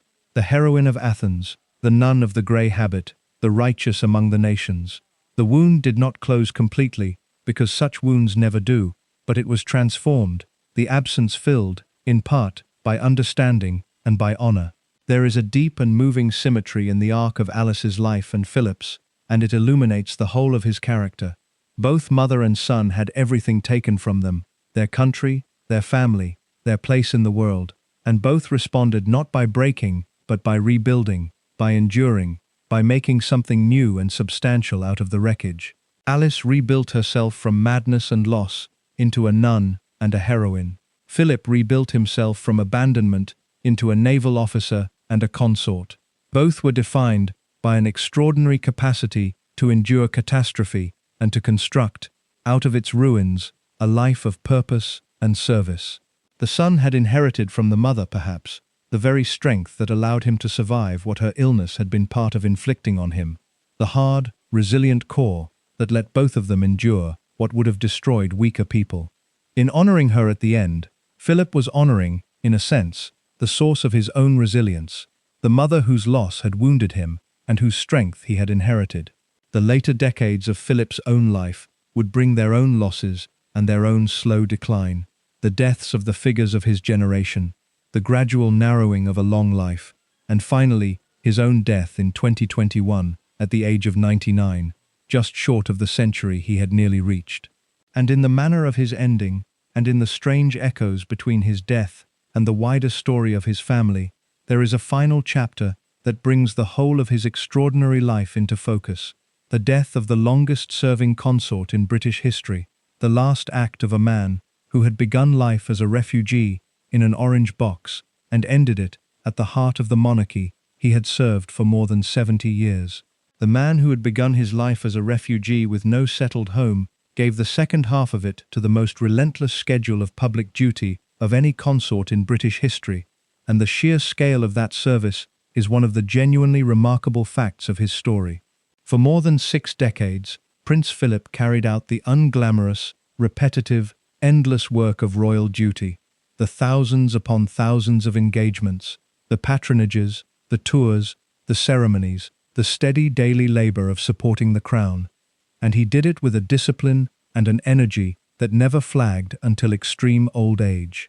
The boy who had been abandoned built, out of his life of service, exactly the kind of fixed and purposeful existence that his childhood had denied him, and the institution he had married into became the home and the structure that his fractured origins had lacked. The numbers alone tell part of the story. Across his life as consort, Philip carried out many thousands of solo public engagements, supported hundreds of organizations as patron or president, and undertook countless tours and visits at home and around the world. He was, by any measure, one of the hardest working members of the royal family, and his work was not merely ceremonial. The Duke of Edinburgh's award, which he founded in 1956, grew into one of the most successful youth development schemes in the world, operating in more than 100 countries and involving millions of young people over the decades, giving to generations of young people the structure, challenge, and opportunity that Philip's own broken childhood had so conspicuously lacked. His work for conservation, his early and serious engagement with the protection of the natural world, helped build the global environmental movement at a time when such concerns were dismissed as eccentric. His modernization of the royal household dragged a stuffy institution into the modern age. Whatever the frustrations of his role, Philip filled it with genuine substance, and the record of his actual achievement, weighed honestly, is considerable. And through all of it ran the marriage, the partnership with Elizabeth that had given his life its anchor, and which deepened across the decades into something of real and lasting profundity. The strains of the early years, the frustrations of his subordinate role, the difficult adjustment to her accession, all of it was gradually absorbed into a partnership that became, over time, the steady center of both their lives. Elizabeth depended on Philip absolutely, relied on him as the one person who could speak to her honestly, who treated her as a wife and a human being rather than as a sovereign to be deferred to, who provided in her isolated and constrained existence the one relationship of genuine equality and candor she possessed. He had given up his career and his name and his independence for her, and across 73 years he gave her, as well, a constancy of companionship and support that the loneliness of the throne could not have done without. When the Queen marked their long marriage, she paid him the tribute that captured what he had been to her, calling him quite simply her strength and stay across all the years, the plain words carrying the weight of 7 decades of partnership. The later decades brought the slow narrowing that age imposes, the gradual reduction of the relentless schedule, the accumulating losses of friends and contemporaries, the inevitable diminishment of a long life. But Philip kept working far longer than most men of his years would have contemplated, continuing his public engagements into his 90s with the same brisk, undemonstrative dedication that had marked his whole career. It was not until August 2017, when he was 96 years old, that Philip finally retired from public duties, carrying out his last solo official engagement and stepping back, after 65 years as consort, into a quieter private life. Even then, the retirement was characteristic of the man. There was no fuss, no grand farewell, no sentimentality. He simply stopped, having decided that he had done enough, retreating to a quieter existence centered on Wood Farm, the modest house on the Sandringham estate, where he spent much of his retirement, reading, painting, managing his correspondence, living at last the private life that 70 years of duty had denied him. The final years were lived largely out of the public eye, and they were not without their difficulties. In 2019, at the age of 97, Philip was involved in a serious car accident near Sandringham, when the vehicle he was driving collided with another car, overturning, in a crash that, remarkably, left him uninjured but injured the occupants of the other car. The accident raised the painful question of whether a man of his age should still be driving, and shortly afterward, Philip made the decision to give up his driving license, surrendering one of the last independences of his long life. It was a small thing in the scale of his story, but a poignant one. The fiercely self-reliant man, who had prized his independence above almost everything since his abandoned childhood, had forced self-reliance upon him, giving up the freedom of the road in his final years, the last narrowing of a life that had begun in flight and was now drawing toward its close.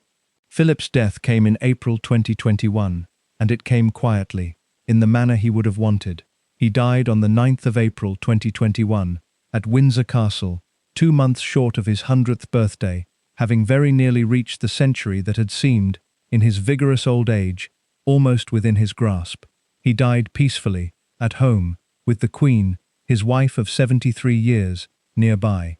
After a life that had begun in the chaos of exile and the disintegration of his family, that had been marked by abandonment and loss and the long endurance of a difficult role, he died in the calm of a settled old age, in the heart of the family and the institution he had served, the refugee infant who had become the longest-serving consort in British history, reaching almost to the end of 100 years.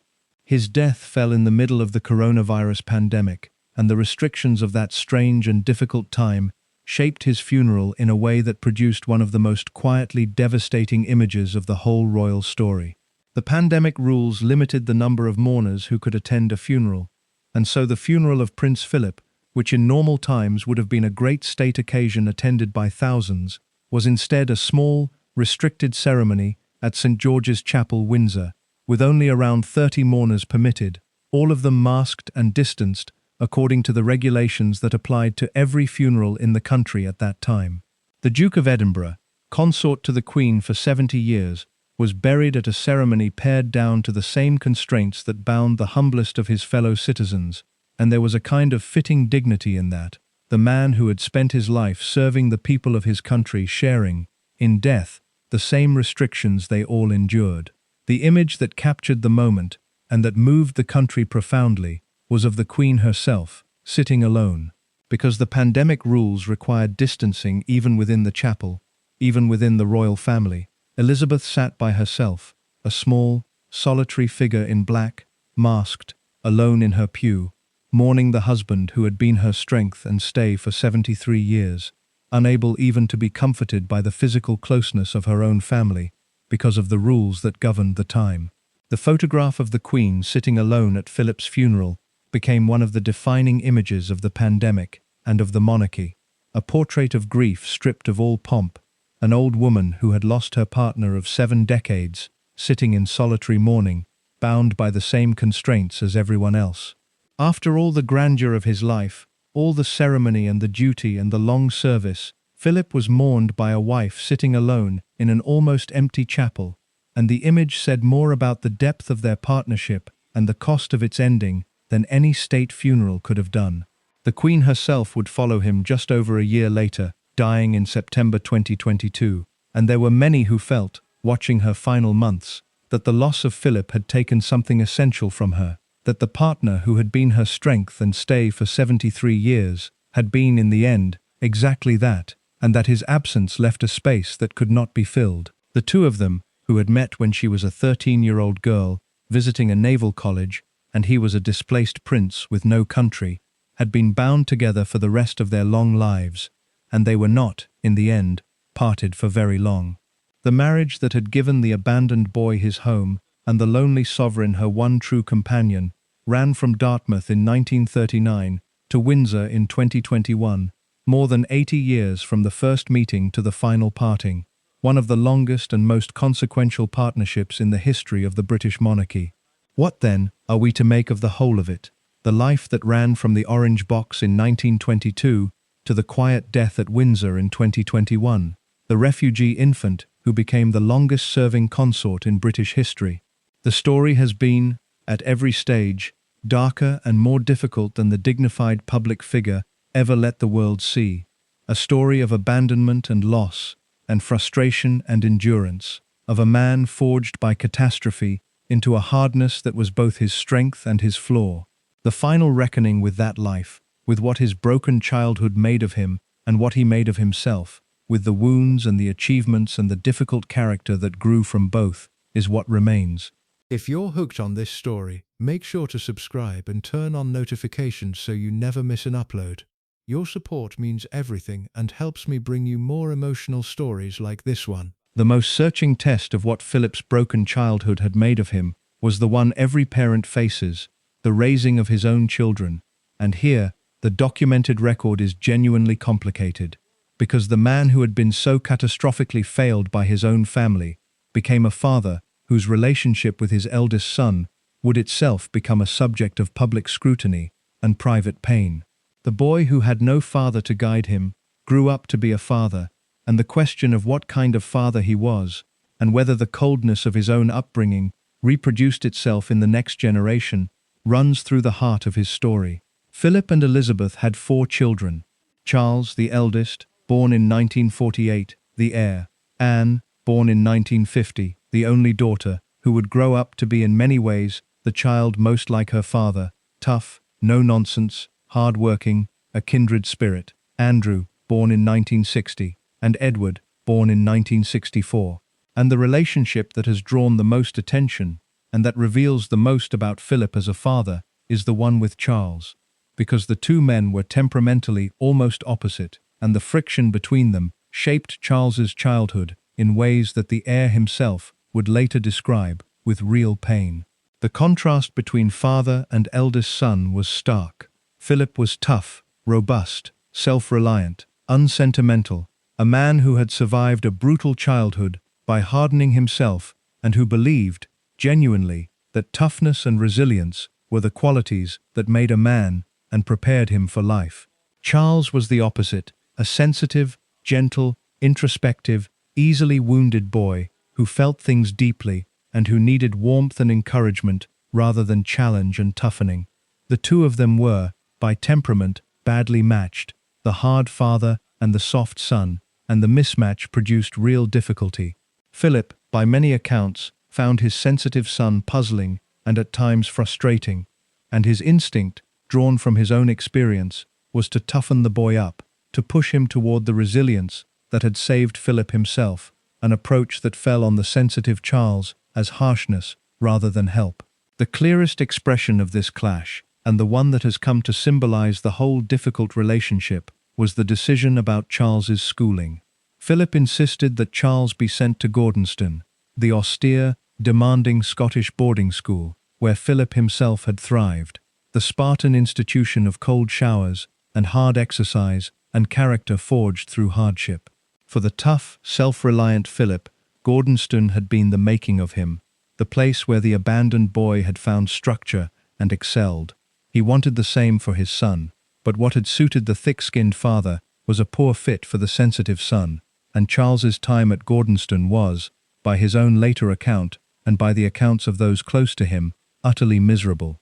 He was unhappy, homesick, and made a target for bullies, enduring years of wretchedness at the school his father had chosen for him, precisely because it had been good for Philip.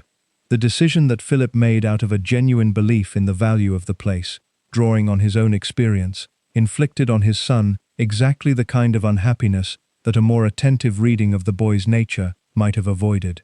The most pointed public statement of the difficulty came in 1994, in the authorized biography of Charles, written by Jonathan Dimbleby, the same biography in which Charles admitted his adultery. In that book, Charles's perspective on his upbringing was presented in detail, and the portrait of his parents was painful.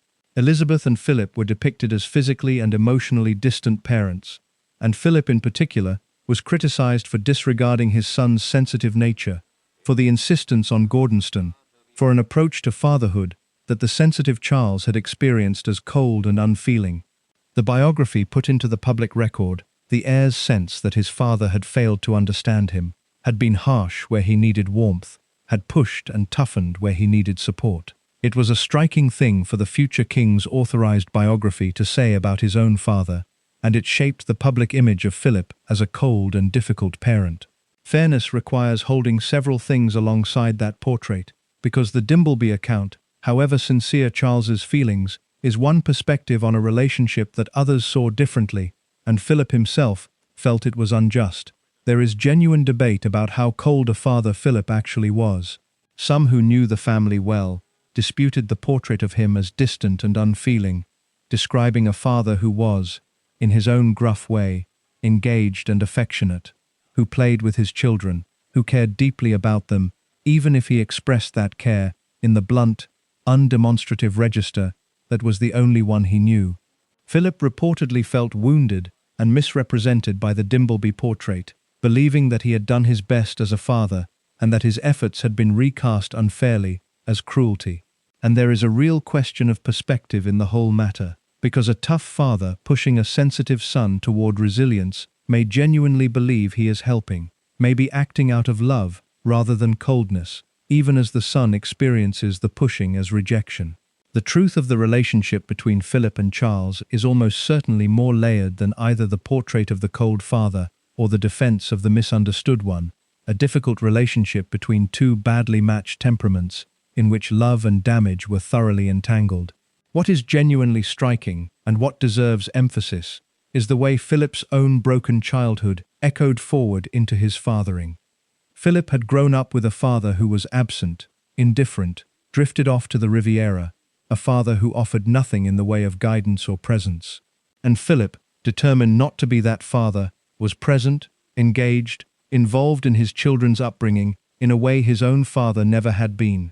He did not abandon his children as he had been abandoned, but the approach he brought to them, the toughening, the pushing toward resilience, the blunt, unsentimental manner, drew directly from the hard self-reliance that his own abandonment had forged in him, and that approach, applied to a sensitive son, reproduced a different kind of pain.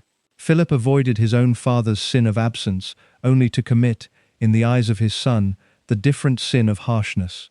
The wound of his childhood did not simply repeat itself, but it transmuted, the abandoned boy becoming the present but difficult father, the absence of one generation becoming the harshness of the next.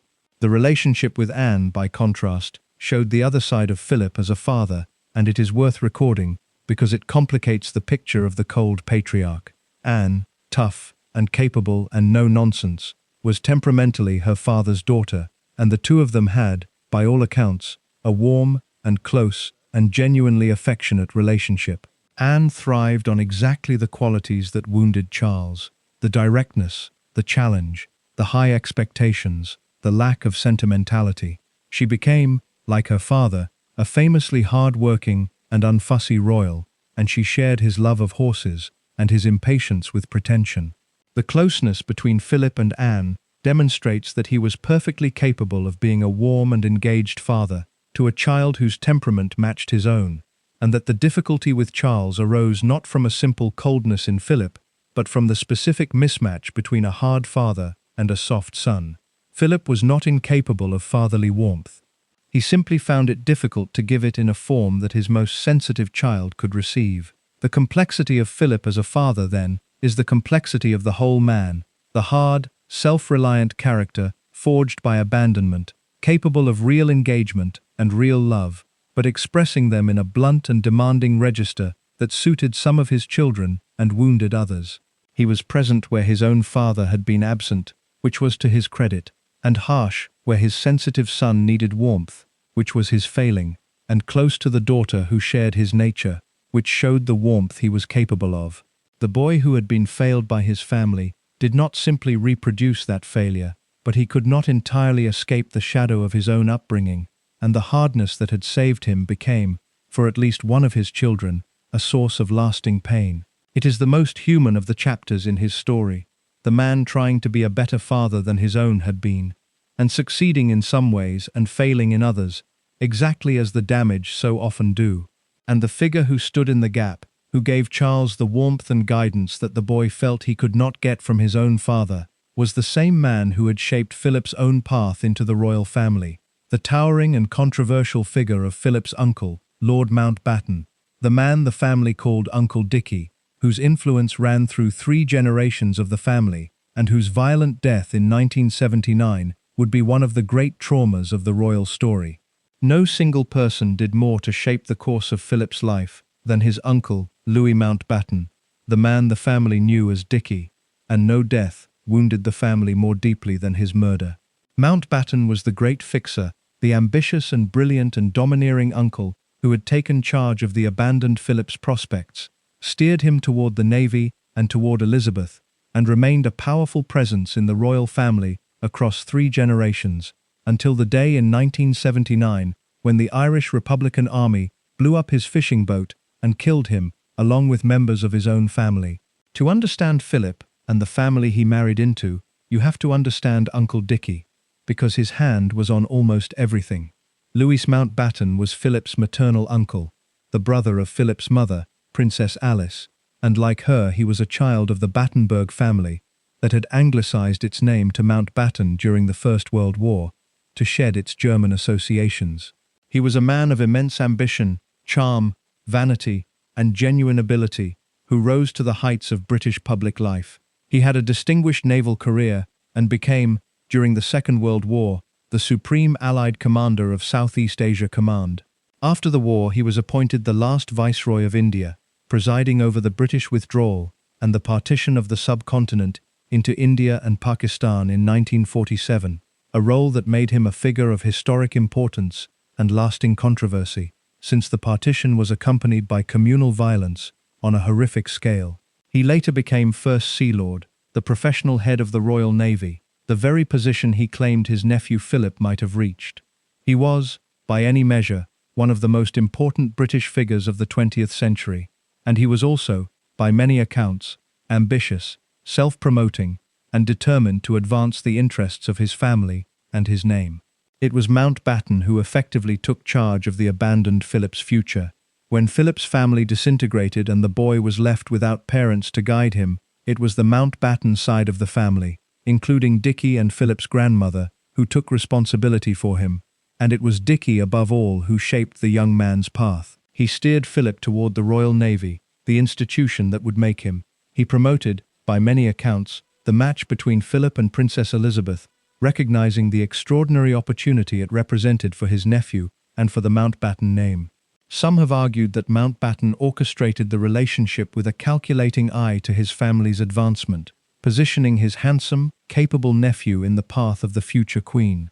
Whether or not that is too cynical a reading, there is no doubt that Mountbatten was a powerful force behind Philip's rise, the architect, in significant part, of his nephew's astonishing journey from abandoned refugee to consort of the Queen. Mountbatten's ambition for his family name was the source of one of the sharpest conflicts of the early reign, the battle over whether the royal house would be called Mountbatten or Windsor.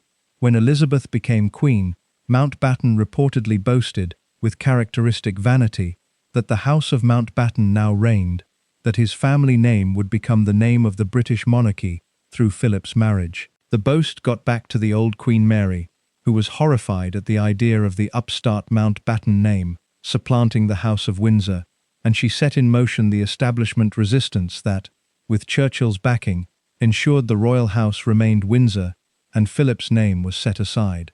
Mountbatten's overreaching ambition had, in a sense, helped to provoke the very decision that denied his nephew the right to give his name to his children, the slight that wounded Philip so deeply. The uncle's grasping for the family's advancement had collided with the establishment's determination to protect the Windsor name, and Philip had paid the price. Across the decades, Mountbatten remained a dominant presence in the royal family, and he extended his influence into the next generation by becoming the mentor and honorary grandfather of Philip's son Charles. This is one of the more poignant features of the family's dynamics. Charles, the sensitive son who felt distant from his tough father, found in his great-uncle Dickie the warmth, attention, and guidance that he felt he could not get from Philip. Mountbatten took Charles under his wing, offered him friendship and advice, became the older male figure to whom the young prince could turn, the honorary grandfather who filled, for Charles, something of the gap that the difficult relationship with Philip had left. There is an irony in it. The uncle who had shaped Philip's life now shaped his son's, becoming to Charles the kind of supportive elder that Philip struggled to be, the warm mentor standing in for the difficult father. Mountbatten's influence ran through both generations, the architect of Philip's rise and the confidant of Philip's heir. And then, on the 27th of August 1979, it ended in violence.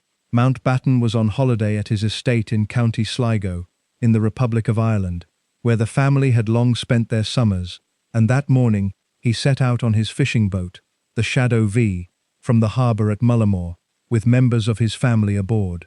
The Provisional Irish Republican Army had planted a bomb on the boat. As the vessel moved out into the bay, the bomb was detonated by remote control, destroying the boat and killing Mountbatten, who was 79 years old. He was not the only victim. Also killed were his young grandson Nicholas, who was 14, a young local boy who was working as a boat hand, and the Dowager Lady Brabourne, the mother-in-law of Mountbatten's daughter, who died of her injuries the following day. The IRA claimed responsibility, presenting the assassination as a blow against the British establishment and the British military presence in Northern Ireland, and the killing of the Queen's cousin and Philip's uncle, along with a 14-year-old boy, sent a wave of horror through the country and the family. For the royal family, the assassination was a devastating personal blow. Mountbatten was not a distant relation but a central figure, the man who had shaped Philip's life and mentored Charles, a beloved and dominant presence at the heart of the family, and his murder, along with his young grandson and the others, in an act of political terrorism, struck the family with the full force of personal grief and public shock combined. Charles was particularly devastated, having lost the honorary grandfather who had been one of the most important figures of his life, the warm mentor who had given him what he felt he lacked at home.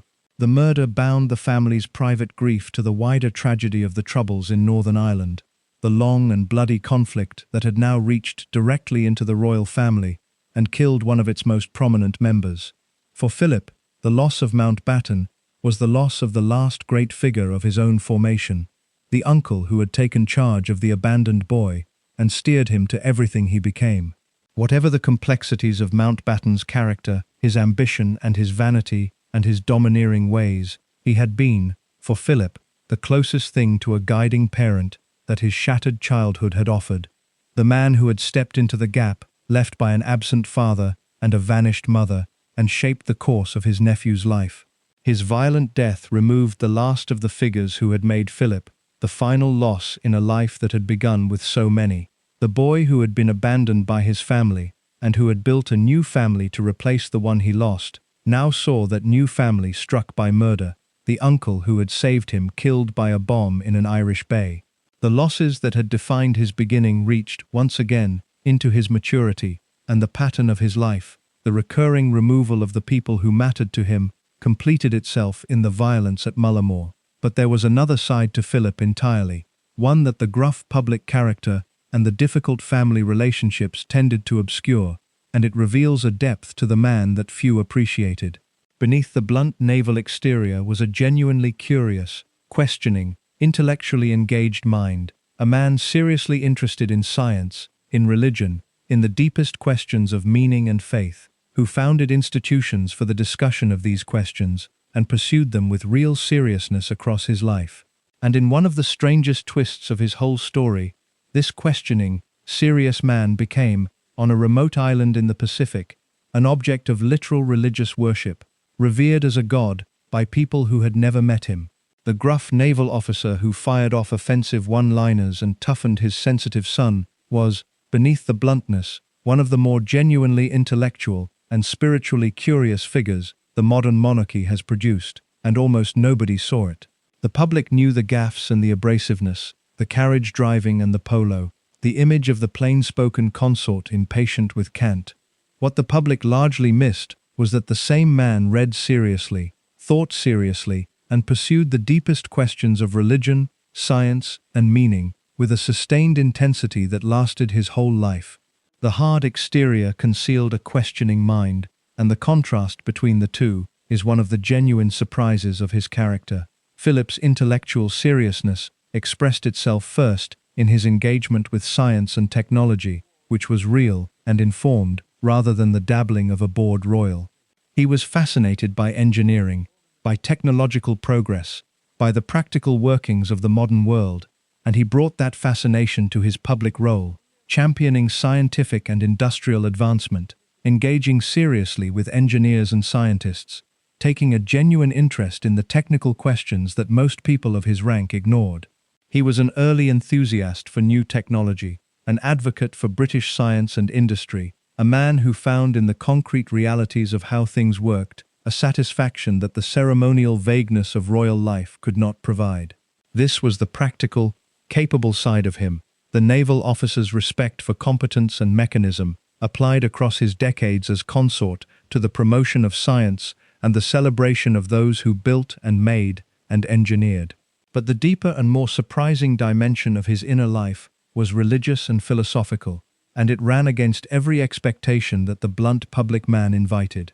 Philip was genuinely interested in religion, not merely as a matter of the formal Anglican observance his role required, but as a serious question to be pursued. He was curious about faith, about the relationship between religion and science, about the great questions of meaning that lie beneath the surface of public life, and he pursued these questions with real seriousness across his life. He read theology, he corresponded with religious thinkers, he took the spiritual dimension of existence seriously in a way that the gruff public character would never have suggested. The man who fired off tactless jokes at official functions was, in private, a genuine seeker, engaged with the deepest questions human beings ask.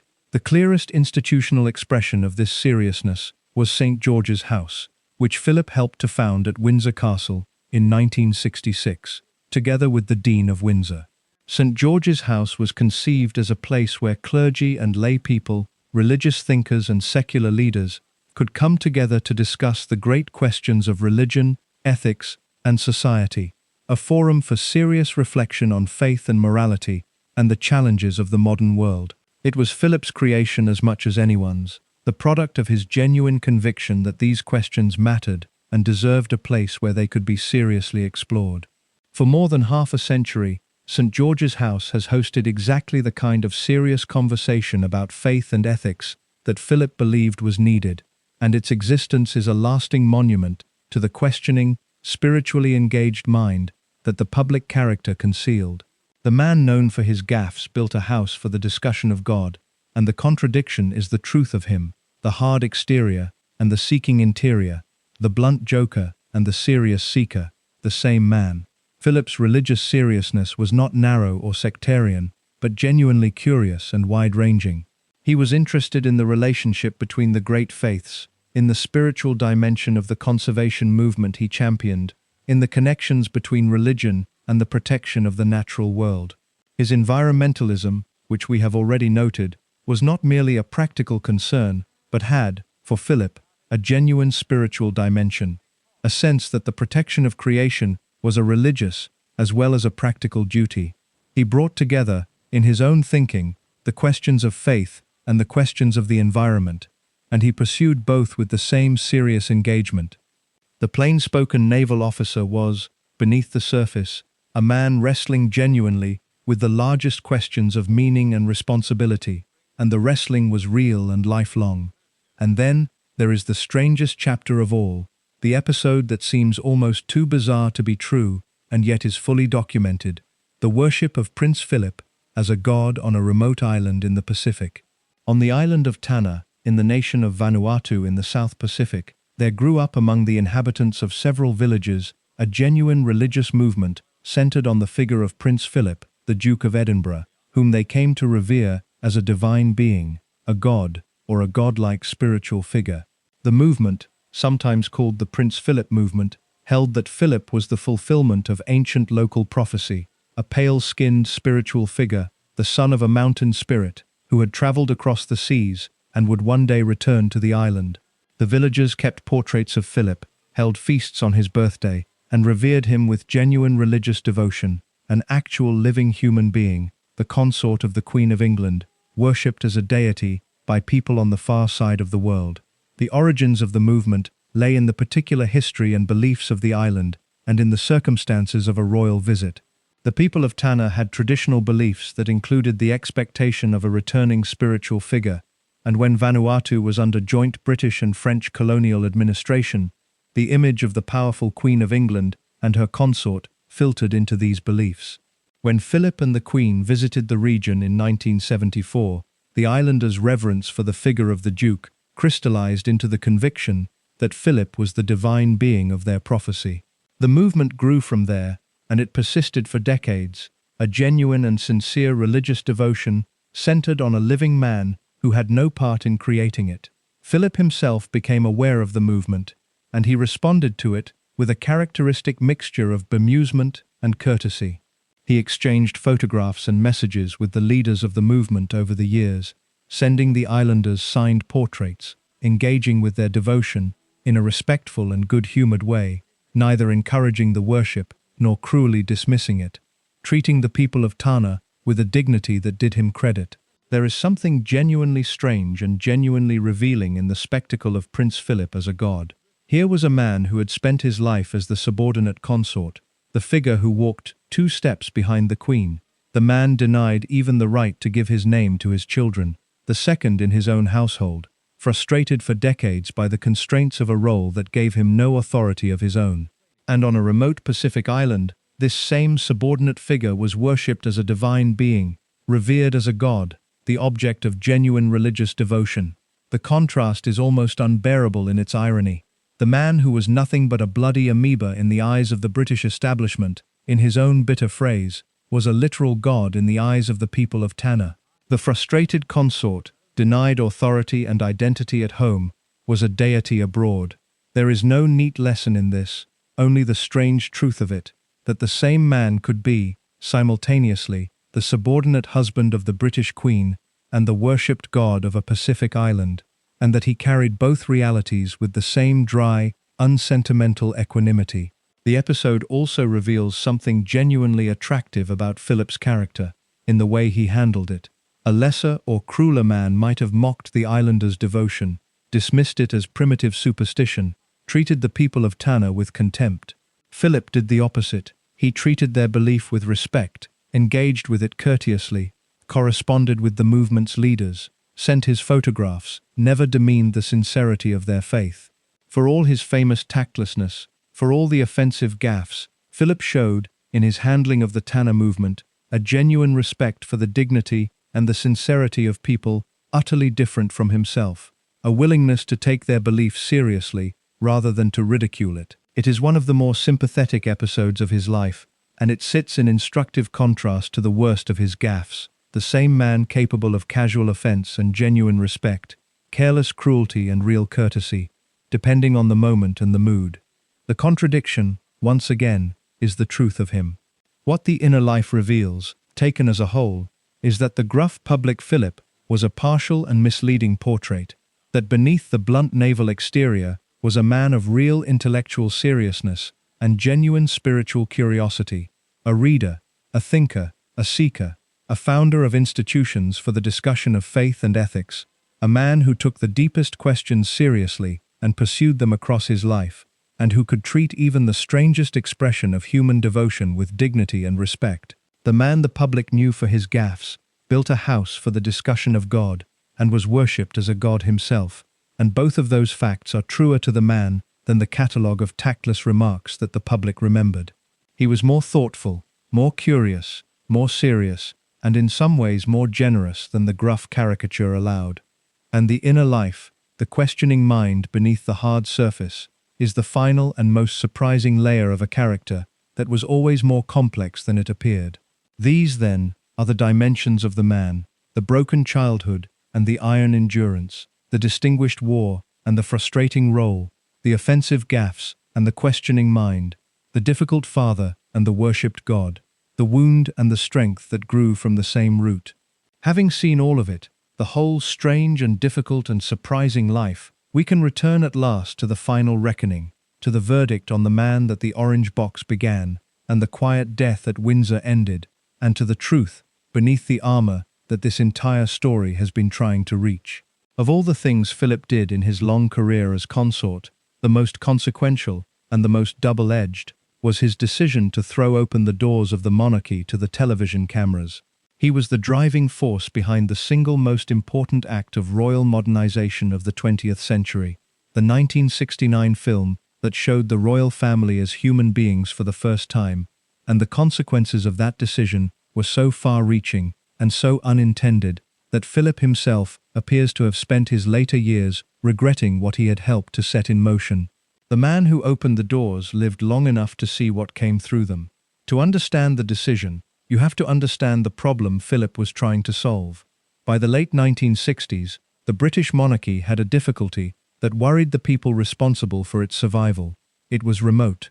The royal family was distant, formal, hidden behind the walls of its palaces, presented to the public only through the stiff formality of ceremonial occasions and the dry announcements of the court circular.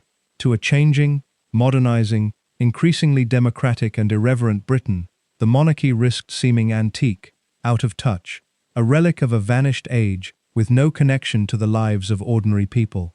Philip, with his practical, modernizing instincts and his genuine interest in the new medium of television, believed that this remoteness was dangerous, that the monarchy needed to show the public a more human face if it was to retain their affection, that it had to meet the modern media age on its own terms, rather than hiding from it. He was, in this, ahead of most of his family and his court, a modernizer who grasped that survival required change. The result was the documentary called Royal Family, filmed through 1968 and broadcast in 1969, and it was, for its time, an astonishing departure. Philip was the prime mover behind it, encouraged by his uncle Mountbatten and Mountbatten's son-in-law, and he chaired the advisory committee that oversaw the project. A BBC documentary team was given unprecedented access, filming the royal family not in the stiff formality of state occasions, but in their private and working lives, over many months, capturing dozens of hours of unscripted material. The cameras followed the family at Buckingham Palace and Windsor and Balmoral, on the royal train and the royal yacht, at work and at play, and the film that resulted showed the public something it had never seen before: the royal family as ordinary human beings. The Queen driving her own car, taking her youngest son to buy sweets and paying for them herself. Philip flying an aeroplane and barbecuing sausages. Charles water skiing. The family decorating a Christmas tree, making small talk, telling jokes, living, for the cameras, something like an ordinary domestic life behind the grandeur. The public response was overwhelming. More than 30 million people in Britain watched the premiere, an enormous audience, and the film was repeated and seen by tens of millions more. The monarchy had, for the first time, shown its human face, and the public was fascinated.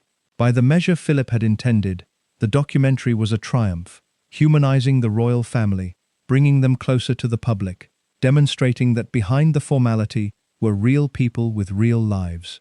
It was the boldest act of royal public relations of the century, and Philip had been its architect, the modernizer who had grasped, before almost anyone else in his world, that the monarchy had to open itself to the modern media age. And yet the triumph carried within it a poison that would work on the monarchy for the rest of the century, and this is the double edge that makes the episode so revealing. Because in showing the royal family as ordinary human beings, the documentary had also stripped away the mystery, the distance, the aura of the sacred that had protected the monarchy for centuries. Once the public had seen the royals as ordinary people, barbecuing and joking and living domestic lives, it became harder to see them as anything else, harder to maintain the reverence and the mystique on which the institution had always partly depended. The film that humanized the monarchy also demystified it, and in demystifying it, it opened the door to the relentless, intrusive, irreverent media scrutiny that would torment the family in the decades that followed. If the royals were just ordinary people, then they could be treated as ordinary celebrities, their private lives fair game for the press, their every flaw and failing a subject for public consumption. The tabloid frenzy that would engulf the family in the era of Charles and Diana, the relentless intrusion that would help to destroy marriages and arguably to kill the Princess of Wales, can be traced, in part, to the moment when Philip opened the doors and let the cameras in. The royal family seems to have grasped the danger relatively quickly, because the documentary, after its initial broadcasts, was effectively withdrawn. Royal family was locked away in the archive, not shown again, kept from public view for decades, as if the family had recognized that the film had given away too much, had revealed something that could not be taken back, had made a mistake that was better hidden than repeated. The decision to suppress the film is itself a kind of admission, the institution recognizing that the great experiment in openness had gone too far, that the demystification it had achieved was a threat rather than a help, that the doors Philip had opened were better closed again. The film remains, to this day, largely unseen, a locked-away monument to the moment the monarchy revealed too much of itself. And Philip himself, the architect of the whole experiment, appears to have come to regret it, or at least to regret what the modern media monarchy had become. The man who had opened the doors to television in 1969 spent his later years increasingly irritated by the relentless media attention that his own decision had helped to unleash. His famous prickliness with the press, his hostility to the cameras, his evident frustration with the endless intrusion grew sharper as he aged. And there is a real irony in it. The modernizer who had invited the cameras in, now snapping at the photographers who would not leave the family alone. At a public event late in his life, he was caught on camera barking at a photographer to take the picture and be done with it. His impatience with the media he had once embraced, now undisguised.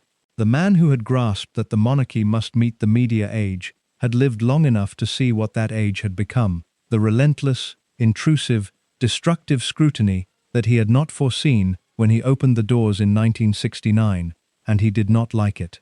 This is the pattern of Philip as a modernizer, and it captures something essential about him.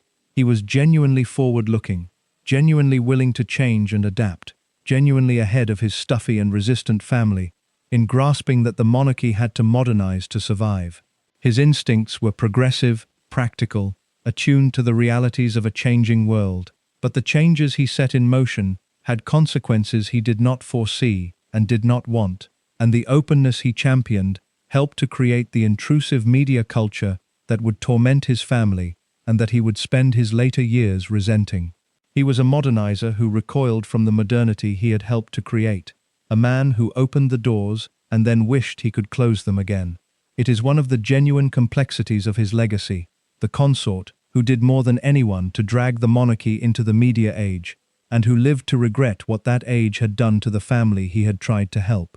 There was, running beneath all of this, another lifelong complication that shaped how Philip was seen and how he saw himself. The question of his German heritage, the German blood, and the German relatives, and the German shadow that hung over a man at the heart of a British monarchy that had fought 2 wars against Germany. It was a question that had marked his life from the funeral among the swastikas in 1937 to the exclusion of his sisters from his wedding in 1947, and it was a question that took most of his lifetime to resolve. Of all the things Philip did in his long career as consort, the most consequential and the most double-edged was his decision to throw open the doors of the monarchy to the television cameras. He was the driving force behind the single most important act of royal modernization of the 20th century, the 1969 film that showed the royal family as human beings for the first time, and the consequences of that decision were so far-reaching and so unintended that Philip himself appears to have spent his later years regretting what he had helped to set in motion. The man who opened the doors lived long enough to see what came through them. To understand the decision, you have to understand the problem Philip was trying to solve. By the late 1960s, the British monarchy had a difficulty that worried the people responsible for its survival. It was remote. The royal family was distant, formal, hidden behind the walls of its palaces, presented to the public only through the stiff formality of ceremonial occasions and the dry announcements of the court circular. To a changing, modernizing, increasingly democratic and irreverent Britain, the monarchy risked seeming antique, out of touch, a relic of a vanished age with no connection to the lives of ordinary people. Philip, with his practical, modernizing instincts and his genuine interest in the new medium of television, believed that this remoteness was dangerous, that the monarchy needed to show the public a more human face if it was to retain their affection, that it had to meet the modern media age on its own terms, rather than hiding from it. He was, in this, ahead of most of his family and his court, a modernizer who grasped that survival required change. The result was the documentary called Royal Family, filmed through 1968 and broadcast in 1969, and it was, for its time, an astonishing departure. Philip was the prime mover behind it, encouraged by his uncle Mountbatten and Mountbatten's son-in-law, and he chaired the advisory committee that oversaw the project. A BBC documentary team was given unprecedented access, filming the royal family not in the stiff formality of state occasions, but in their private and working lives, over many months, capturing dozens of hours of unscripted material. The cameras followed the family at Buckingham Palace and Windsor and Balmoral, on the royal train and the royal yacht, at work and at play. And the film that resulted showed the public something it had never seen before, the royal family as ordinary human beings. The Queen driving her own car, taking her youngest son to buy sweets, and paying for them herself. Philip flying an aeroplane and barbecuing sausages. Charles water skiing. The family decorating a Christmas tree, making small talk, telling jokes, living, for the cameras, something like an ordinary domestic life behind the grandeur. The public response was overwhelming. More than 30 million people in Britain watched the premiere, an enormous audience, and the film was repeated and seen by tens of millions more. The monarchy had, for the first time, shown its human face, and the public was fascinated. By the measure Philip had intended, the documentary was a triumph, humanizing the royal family, bringing them closer to the public, demonstrating that behind the formality were real people with real lives. It was the boldest act of royal public relations of the century, and Philip had been its architect, the modernizer who had grasped, before almost anyone else in his world, that the monarchy had to open itself to the modern media age. And yet the triumph carried within it a poison that would work on the monarchy for the rest of the century, and this is the double edge that makes the episode so revealing. Because in showing the royal family as ordinary human beings, the documentary had also stripped away the mystery, the distance, the aura of the sacred that had protected the monarchy for centuries. Once the public had seen the royals as ordinary people, barbecuing and joking and living domestic lives, it became harder to see them as anything else, harder to maintain the reverence and the mystique on which the institution had always partly depended. The film that humanized the monarchy also demystified it, and in demystifying it, it opened the door to the relentless, intrusive, irreverent media scrutiny that would torment the family in the decades that followed. If the royals were just ordinary people, then they could be treated as ordinary celebrities, their private lives fair game for the press, their every flaw and failing a subject for public consumption. The tabloid frenzy that would engulf the family in the era of Charles and Diana, the relentless intrusion that would help to destroy marriages and arguably to kill the Princess of Wales, can be traced, in part, to the moment when Philip opened the doors and let the cameras in. The royal family seems to have grasped the danger relatively quickly, because the documentary, after its initial broadcasts, was effectively withdrawn. Royal family was locked away in the archive, not shown again, kept from public view for decades, as if the family had recognized that the film had given away too much, had revealed something that could not be taken back, had made a mistake that was better hidden than repeated. The decision to suppress the film is itself a kind of admission, the institution recognizing that the great experiment in openness had gone too far, that the demystification it had achieved was a threat rather than a help, that the doors Philip had opened were better closed again. The film remains, to this day, largely unseen, a locked-away monument to the moment the monarchy revealed too much of itself. And Philip himself, the architect of the whole experiment, appears to have come to regret it, or at least to regret what the modern media monarchy had become. The man who had opened the doors to television in 1969 spent his later years increasingly irritated by the relentless media attention that his own decision had helped to unleash. His famous prickliness with the press, his hostility to the cameras, his evident frustration with the endless intrusion grew sharper as he aged, and there is a real irony in it. The modernizer who had invited the cameras in, now snapping at the photographers who would not leave the family alone. At a public event late in his life, he was caught on camera barking at a photographer to take the picture and be done with it, his impatience with the media he had once embraced, now undisguised. The man who had grasped that the monarchy must meet the media age had lived long enough to see what that age had become, the relentless, intrusive, destructive scrutiny that he had not foreseen when he opened the doors in 1969, and he did not like it. This is the pattern of Philip as a modernizer, and it captures something essential about him. He was genuinely forward-looking, genuinely willing to change and adapt, genuinely ahead of his stuffy and resistant family, in grasping that the monarchy had to modernize to survive. His instincts were progressive, practical, attuned to the realities of a changing world, but the changes he set in motion had consequences he did not foresee and did not want, and the openness he championed helped to create the intrusive media culture that would torment his family and that he would spend his later years resenting. He was a modernizer who recoiled from the modernity he had helped to create, a man who opened the doors and then wished he could close them again. It is one of the genuine complexities of his legacy, the consort who did more than anyone to drag the monarchy into the media age, and who lived to regret what that age had done to the family he had tried to help. There was, running beneath all of this, another lifelong complication that shaped how Philip was seen and how he saw himself. The question of his German heritage, the German blood, and the German relatives, and the German shadow that hung over a man at the heart of a British monarchy that had fought 2 wars against Germany. It was a question that had marked his life from the funeral among the swastikas in 1937 to the exclusion of his sisters from his wedding in 1947, and it was a question that took most of his lifetime to resolve. Philip spent his entire life as a man of German heritage at the heart of the British monarchy, in the decades during and after 2 world wars against Germany, and the navigation of that contradiction was one of the quiet, continuous labors of his existence.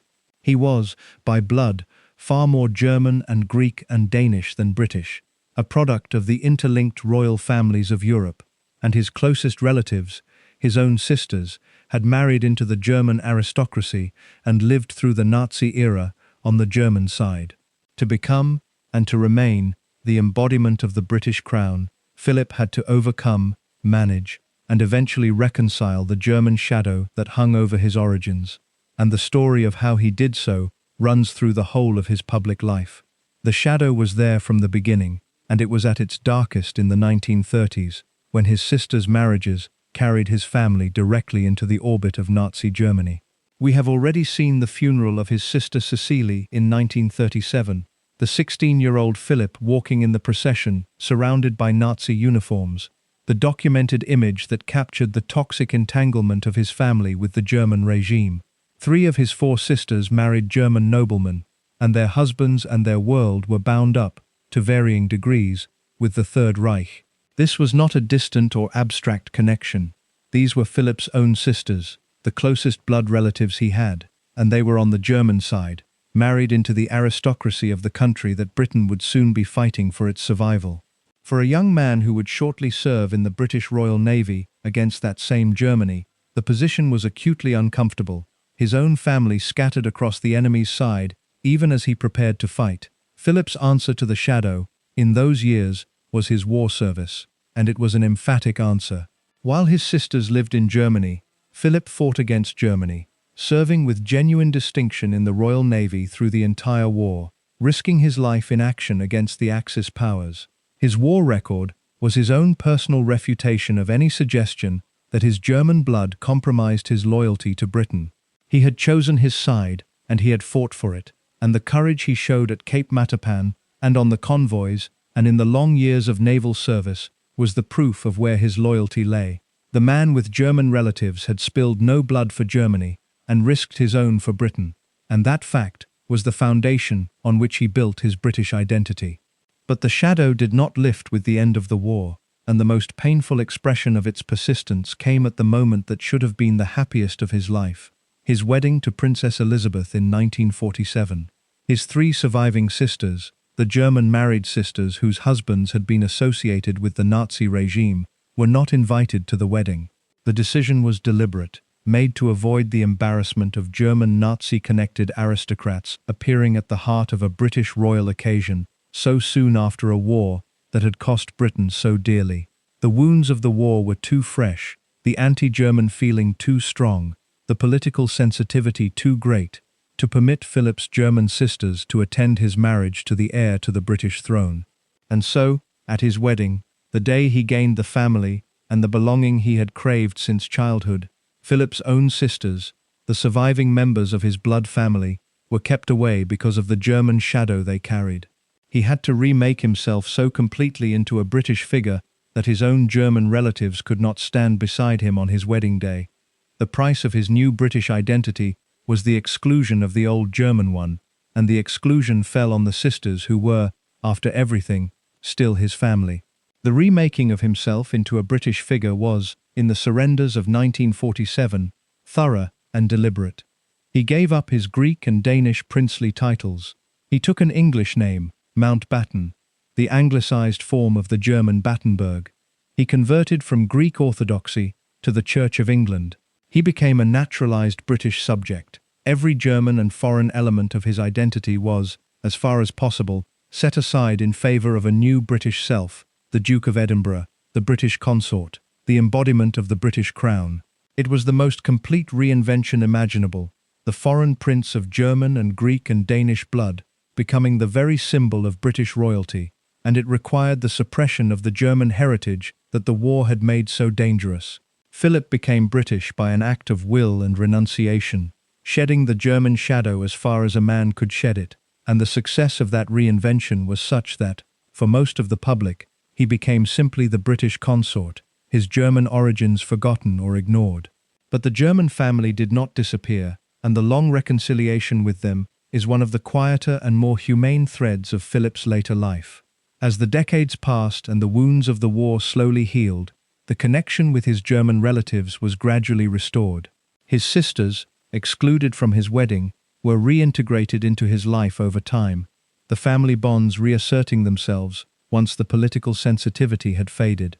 And in his later years, Philip maintained and nurtured his connections with the wider German family, the cousins and relations of the interlinked European royalty from which he had come. The reconciliation reached a kind of public culmination in 2015, when members of Philip's German family gathered for a reunion, the descendants of the scattered family of his childhood, coming together long after the war that had divided them. The German shadow finally lifted enough for the family to acknowledge itself openly. The man who had remade himself as a British figure, who had seen his German sisters excluded from his wedding, lived long enough to see the German family reunited and acknowledged, the long shadow of the war at last receding. There is a poignancy in the whole arc of the German question, and it connects to the deepest themes of Philip's life. He was a man of no single nationality, born Greek and Danish, of German blood, raised across France and Germany and Britain, a product of the cosmopolitan, interlinked royalty of pre-war Europe that the wars of the 20th century had shattered. He belonged, by birth, to a vanished world, the world of the European royal families before the cataclysm, and he had to reinvent himself entirely to belong to the new world that emerged from the wreckage. The German shadow was part of the larger truth of his displacement, the rootlessness of a man whose original world had been destroyed, who had no single country and no settled identity, and who had to construct a self out of the fragments. He became British because he chose to, because he remade himself, because the alternative was to remain a man of nowhere, a relic of a Europe that no longer existed. The German shadow was the shadow of that lost world, and his navigation of it was part of his lifelong labor of constructing, out of the ruins of his origins, a place to belong. And the man who had remade himself so completely, who had built a British identity and a British family and a British life out of the wreckage of his German and Greek beginnings, would in his later years be touched by one more shadow, the darkest of the conspiracy theories that attached themselves to the royal family, the claim that he, Philip, had been behind the death of the Princess of Wales. It was a vile accusation, and it was thoroughly investigated and thoroughly dismissed, and the documented truth of Philip's relationship with Diana is almost the opposite of the conspiracy theory's lurid invention. The vilest thing ever said about Prince Philip was that he had ordered the murder of the Princess of Wales, and the documented truth turns out to be almost the exact opposite of the accusation. The conspiracy theory that Philip masterminded Diana's death in the Paris tunnel attached itself to him for years, repeated and amplified until it lodged in the minds of millions, and it was, on the evidence, a complete fabrication, demolished by the most thorough investigation in modern British history. The real relationship between Philip and Diana, documented in their own correspondence, was not the murderous hostility of the conspiracy theory, but something close to its reverse, a genuine, fatherly kindness from the older man to the troubled young woman who had married into his family. The accusation came principally from one man, Mohammed Al-Fayed, the wealthy businessman whose son Dodi died alongside Diana in the car crash in Paris in August 1997. Al-Fayed, consumed by grief and by a conviction that the deaths could not have been a mere accident, became the most prominent and persistent promoter of the theory that Diana and Dodi had been murdered, and he placed Prince Philip at the center of his accusations. Al-Fayed claimed, repeatedly and publicly, that the British establishment and Philip personally, had orchestrated the deaths, that the royal family could not tolerate the prospect of Diana, the mother of the future king, becoming involved with Dodi, a Muslim and the son of an Egyptian businessman, and that Philip had given the order to have them killed. The theory was lurid, specific, and deeply damaging, and Al-Fayed pursued it for years with all the resources at his command, ensuring that the accusation against Philip reached a vast audience and took hold in the public imagination. The accusation was investigated with extraordinary thoroughness because the death of the Princess of Wales was too significant and the conspiracy theories too persistent to be left unexamined. The British authorities mounted a major investigation known as Operation Paget, led by the former head of the Metropolitan Police, Lord Stevens. A detailed and exhaustive inquiry into the circumstances of the deaths and into the specific allegations of conspiracy and murder. The investigation examined the evidence in painstaking detail, pursued every claim, tested every theory, including the accusations against Philip and the royal family, and it found nothing. There was no evidence whatsoever to support the claim that Diana had been murdered, no evidence of any conspiracy, no evidence of any involvement by Philip or the royal family or the British establishment in her death. The exhaustive investigation concluded that the accusations were baseless. The matter was then put before a formal inquest, a legal inquiry into the deaths conducted under the British justice system, which examined the evidence in open court over many months, including all the conspiracy claims. And in 2008, the inquest reached its verdict. Diana and Dodi had been unlawfully killed, but not through any conspiracy or murder. They had died as a result of the gross negligence of the driver of their car, Henri Paul, who was found to have been drinking and was driving at excessive speed, and of the pursuing paparazzi who had chased the car into the tunnel. The deaths were a terrible accident, caused by a drunk driver and a pursuing pack of photographers, not a murder ordered by Prince Philip or anyone else. The conspiracy theory, after the most thorough investigation and the most public legal examination, was comprehensively rejected. There was no plot, there was no order. Philip had nothing to do with Diana's death, and the accusation that he had was a fabrication born of grief and conspiracy thinking, demolished by the evidence.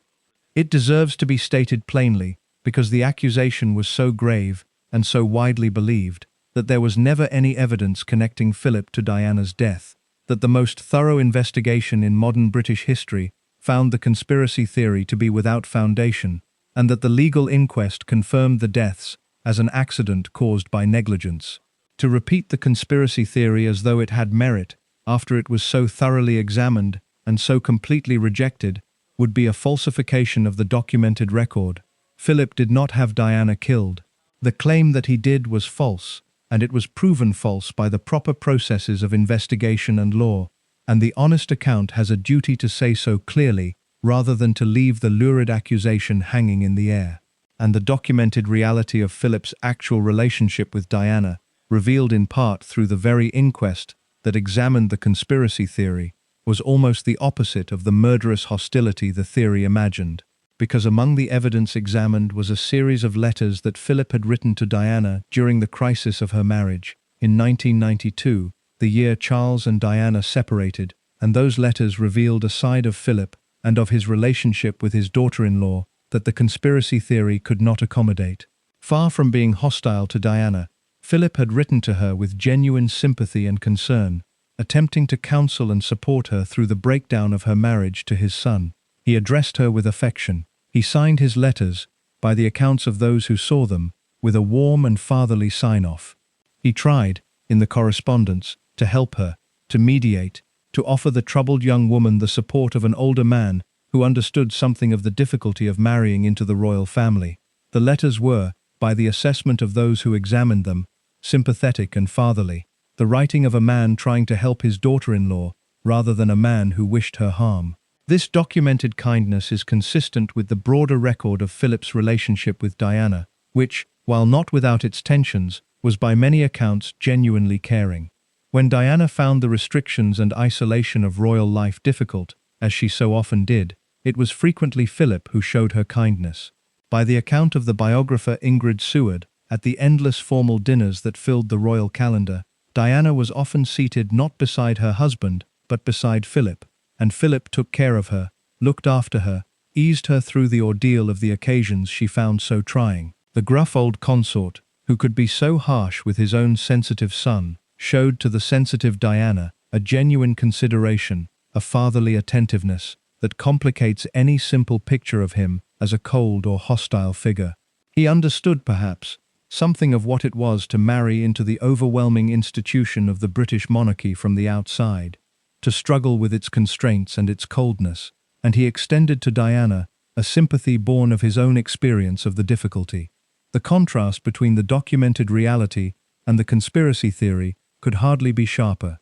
The conspiracy theory imagined Philip as the cold heart of a murderous establishment, ordering the death of the daughter-in-law he supposedly despised. The documented record shows a man who wrote sympathetic, fatherly letters to that same daughter-in-law, who looked after her at the dinners she dreaded, who tried to help her through the breakdown of her marriage. The accusation was not merely unproven, it was the inversion of the truth, a lurid fiction imposed on a relationship that was, in reality, characterized by Philip's genuine kindness toward a troubled young woman. The vilest thing ever said about Philip was the precise opposite of what the evidence revealed about his actual conduct toward Diana, and the gap between the accusation and the truth is a measure of how completely the conspiracy theory falsified the man. There is a broader lesson in the episode about the way Philip was perceived, and about the gap between his public image and his documented conduct that runs through this entire story. The conspiracy theory was able to take hold, in part, because it fitted the public image of Philip as a cold, hard, establishment figure, the gruff and forbidding consort who might plausibly, in the public imagination, be capable of something terrible. The image made the lie believable. But the documented reality, the sympathetic letters, the kindness at the dinners, the fatherly concern, revealed a man quite different from the cold caricature, a man capable of real gentleness toward those who were suffering, whose hard exterior concealed, as it so often did, a more complicated and more humane interior. The conspiracy theory was believed because people did not know the real Philip, and the real Philip, in his actual conduct toward Diana, was the refutation of the very image that made the lie plausible. The accusation, then, and its demolition, and the documented kindness it concealed, bring us to the final truth about Prince Philip, the truth that this entire story has been circling. He was a man whose public image, gruff and hard and forbidding, concealed a far more complicated reality, a man shaped by catastrophe into a hardness that was real, but that was never the whole of him, beneath which lay capacities for kindness and seriousness and genuine humanity that the public rarely saw. The conspiracy theory was the ultimate expression of the false image, the lurid extreme of the cold caricature, and its demolition by the documented evidence of his actual kindness toward Diana is the ultimate refutation of that caricature. The real Philip was harder and more wounded and more complex than the affectionate national memory allows, and also gentler and more serious and more humane than the cold image suggested. And the truth of him lay always in the space between the surfaces, in the documented reality beneath the public mask. Having seen the whole of it now, the broken childhood and the iron endurance, the war and the marriage, the gaffes and the questioning mind, the difficult fathering and the genuine kindness, the German shadow and the conspiracy theory, and the documented truth that demolished it, we can return at last to the final reckoning, to the verdict on the man that the orange box began, and the quiet death at Windsor ended. The man who had no real job spent his life in almost ceaseless physical motion, and the relentless activity tells you something about him that the formal record of his duties cannot. Philip flew planes, sailed boats, played polo into his 50s, took up carriage driving in his 50s, and pursued it into his 90s, shot, rode, painted, tinkered with machines, and threw his enormous physical energy at one pursuit after another across the whole of his long life. The constant activity was not mere hobby or recreation. It was the outlet for a restlessness that the constrained and purposeless role of consort could never satisfy, the channel through which a man of immense energy and frustrated ambition discharged the force that his official position gave him no proper use for. Consider the flying, because it captures the seriousness of his pursuits. Philip was not a man who took a few token flying lessons for show. He learned to fly properly, qualifying as a pilot, and he accumulated, over the decades, thousands of hours in the air, flying a wide range of aircraft, fixed-wing and helicopter, across the whole of his active life.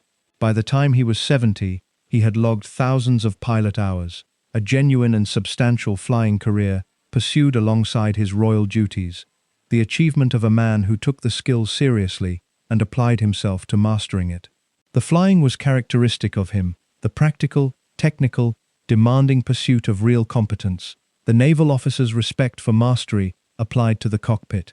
He loved the machines, loved the skill, loved the freedom and the control of flight, and he pursued it with the same focused dedication he brought to everything that genuinely engaged him. The sailing was the same. Philip was a keen and accomplished yachtsman, drawn to the sea that had defined his naval years, racing at the great sailing regattas, striking up a lifelong friendship with the boat designer Uffa Fox, attending the Cowes Sailing Week year after year. The sea was in him, from the navy that had made him, and he returned to it throughout his life, finding in the demands of sailing the kind of real, physical, skillful challenge that his ceremonial role could not provide. On the water, as in the air, he was not the constrained consort but a capable man exercising a genuine skill, in command of a real task, answerable to the real demands of wind and sea, rather than the artificial requirements of protocol. The polo was his great passion of his middle years, the fast, dangerous, demanding sport of horsemen that he had inherited, in a sense, from the world he had married into, and that suited his competitive, physical, fearless nature. He played polo seriously and well into his 50s, throwing himself into the rough and dangerous game with characteristic intensity, until age and injury finally forced him to give it up, and when he could no longer play polo, he did not retreat into inactivity, as a lesser man might have done. He took up an entirely new and demanding equestrian sport, carriage driving, the competitive discipline of driving teams of horses through difficult courses, and he pursued it not as a gentle retirement pastime, but with real seriousness, helping to develop the rules of the sport, competing into his old age, continuing to drive his carriages into his 90s. The man who had given up polo in his 50s was still driving carriages 40 years later, his physical energy and his need for active, skillful pursuit undiminished by age. What does all this restless activity reveal about the man? It reveals, first, the sheer scale of his physical energy, a vitality and a drive that remained extraordinary into extreme old age, the force of a man who was never still, never idle, never content to sit and be ceremonial. But it reveals something deeper too, about the frustration at the heart of his role. Philip had been a capable naval officer on a path to high command, a man of real ability and real ambition, and his marriage had stripped him of the career in which that ability and ambition could have found their proper outlet. The role of consort gave him no real job, no command, no genuine task to which he could apply his formidable energy. And so the energy had to go somewhere, and it went into the pursuits, into the flying and the sailing and the polo and the carriage driving, the physical, demanding, skillful activities that gave him, in the absence of a real career, something to master, something to command, something to throw himself at with the intensity that his official life could not absorb. The restless body was the expression of a frustrated spirit, a man of immense drive denied a proper outlet for it, discharging his energy into one pursuit after another, because the role he had been forced into gave him nothing substantial to do. There is a poignancy in this, when you set it against the whole shape of his life. Philip had built himself, out of his abandoned childhood, into a man of real competence and real ambition, a naval officer marked for high command, and then he had surrendered all of it for the marriage, becoming the consort who walked behind the queen with no job of his own. The pursuits were, in a sense, the ghost of the career he had given up, the channel through which the capable, ambitious man he had been continued to express himself after the role that might have fulfilled him had been taken away. On a horse, in a cockpit, at the helm of a boat, Philip was once again the capable man in command of a real task, the naval officer mastering a real skill, restored briefly to the competent agency that his ceremonial role denied him. The pursuits gave him back, in fragments, the self that the marriage had required him to surrender. The tinkering and the technology belonged to the same pattern, the same restless, practical, engaged energy seeking an outlet. Philip was a genuine enthusiast for machines and gadgets and the practical workings of things, an early adopter of new technology, a man who had one of the first car telephones, who screened films for himself and his family, who took a keen and informed interest in engineering and design and the mechanics of the modern world. He painted in oils, with the same direct, vigorous, unfussy energy that marked everything he did, his canvases described as strong and direct, and without hesitation, exactly what you would expect from the man. He designed and modified things, took an interest in the practical improvement of the royal estates and households, applied his restless, practical intelligence to whatever concrete problems he could find. The energy that had no proper outlet in his role found 1,000 small channels, the gadgets and the machines and the practical projects, the constant engagement of a mind and a body that could not bear to be idle. And there is, in the end, something genuinely admirable in the way Philip filled the void of his role with this ceaseless, vigorous activity, because the alternative would have been so much worse. A man of his energy and ability, trapped in a purposeless ceremonial role, might easily have curdled into bitterness, idleness, or self-destruction, might have wasted his frustrated drive on resentment or dissipation. Philip did the opposite. He poured his energy into mastery, into skill, into genuine accomplishment in the air and on the water and on the field, into the practical engagement with the real world that kept him vital and competent and alive across the whole of his long life.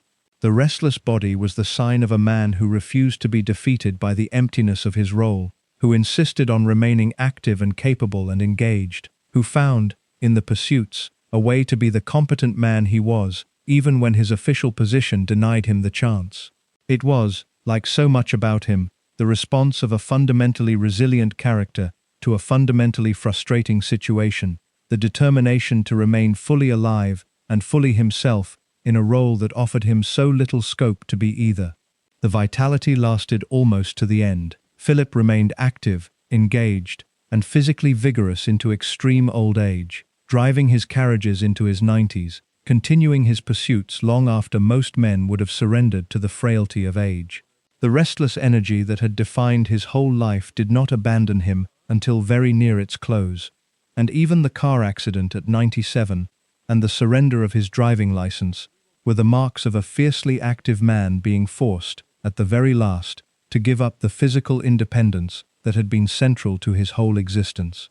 He had been in motion his entire life, from the flight out of Greece in the orange box to the carriage driving of his 90s, never still, never idle, always throwing his enormous energy at the next pursuit, and the stilling of that energy at the very end was the final narrowing of a life that had been defined, throughout, by ceaseless, vigorous, restless motion. Having seen now the whole of the man, the broken child and the iron consort, the warrior and the modernizer, the difficult father and the questioning seeker, the restless body and the wounded heart, we come at last to the final reckoning, to the verdict on the life that began in flight and ended in stillness, the orange box and the quiet death at Windsor, and the truth beneath the armor that this whole story has been reaching toward. The man who had built a family to replace the one that abandoned him lived long enough to watch the new family begin to fracture, and there is a bitter symmetry in it that the story cannot ignore. Philip had started life amid the disintegration of one family, the scattering and the madness and the death that had left him alone, and he had spent his adult life constructing, with Elizabeth, a new family that was meant to be the answer to all of that, solid, enduring, secure. And in his final years, in his 90s, he watched that family enter a period of crisis and division, the marriages breaking, the members departing, the scandals accumulating, the very institution he had served and the family he had built, showing the strains and fractures that age and modernity and human weakness had brought upon them. The boy who had escaped one broken family ended as the patriarch of another that was, in its own way, breaking. The fractures had been gathering for decades, and Philip had witnessed most of them. He had seen the marriages of his children fail one after another in the 1990s, a cascade of royal divorces that had shaken the monarchy and dismayed the public. His eldest son Charles and Diana had separated and divorced, amid the bitterest and most public marital warfare in modern royal history. The affairs and the interviews and the recriminations playing out across the world's media, ending in the divorce of 1996, and then the trauma of Diana's death in 1997. His daughter Anne had divorced and remarried. His son Andrew had divorced Sarah Ferguson amid scandal and embarrassment. Of the marriages of his 4 children, 3 had ended in divorce, a record of marital failure that would have been unthinkable in his own generation and that contributed to the sense, through the 1990s, of a monarchy in crisis, a family unable to hold itself together, the very institution that was supposed to embody stable family life, racked by division and failure. Philip had lived through all of that, had watched his children's marriages collapse and the monarchy stagger through the worst period of its modern history, and he had helped, in his steady and unsentimental way, to hold the institution together through the crisis. But the deepest blows to the family came in his very last years, when he was old and frail and approaching the end, and they involved 2 of the people closest to the future of the monarchy. The first was the scandal that engulfed his son Andrew.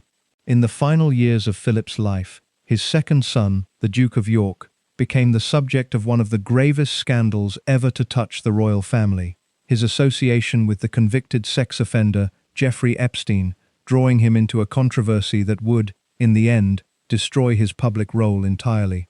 The allegations and the disastrous public attempts to address them brought a level of disgrace to the family that was genuinely unprecedented, and they unfolded in Philip's last years, when the old man was in his late 90s, the scandal of his own son playing out as he approached his death.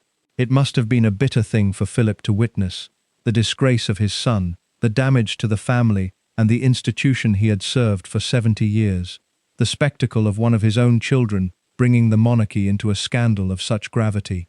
The patriarch who had given his life to the dignity and the service of the crown watched, at the very end, as his own son inflicted upon it one of the deepest humiliations of its modern history. The second blow was the departure of his grandson Harry and Harry's wife Meghan from the working royal family. In early 2020, just over a year before Philip's death, Prince Harry and Meghan announced their decision to step back from their roles as senior working royals and to build an independent life away from the institution, a rupture that shook the family and that would deepen, after Philip's death, into a painful and public estrangement. Philip, in his final year, watched his grandson depart, watched the family fracture along a new fault line, watched the institution he had served lose 2 of its younger members to a breach that echoed, in its way, the departures and the scattering that had marked his own childhood. The boy who had been left behind when his own family scattered into Germany and the Riviera and the sanatorium watched, at the end of his life, as members of his own constructed family chose to leave it, the new family breaking, in its own modern way, as the old one had broken so long ago. There is a documented poignancy in the timing of Harry's departure and Philip's death, because the rupture in the family became entangled with the old man's final illness and his funeral.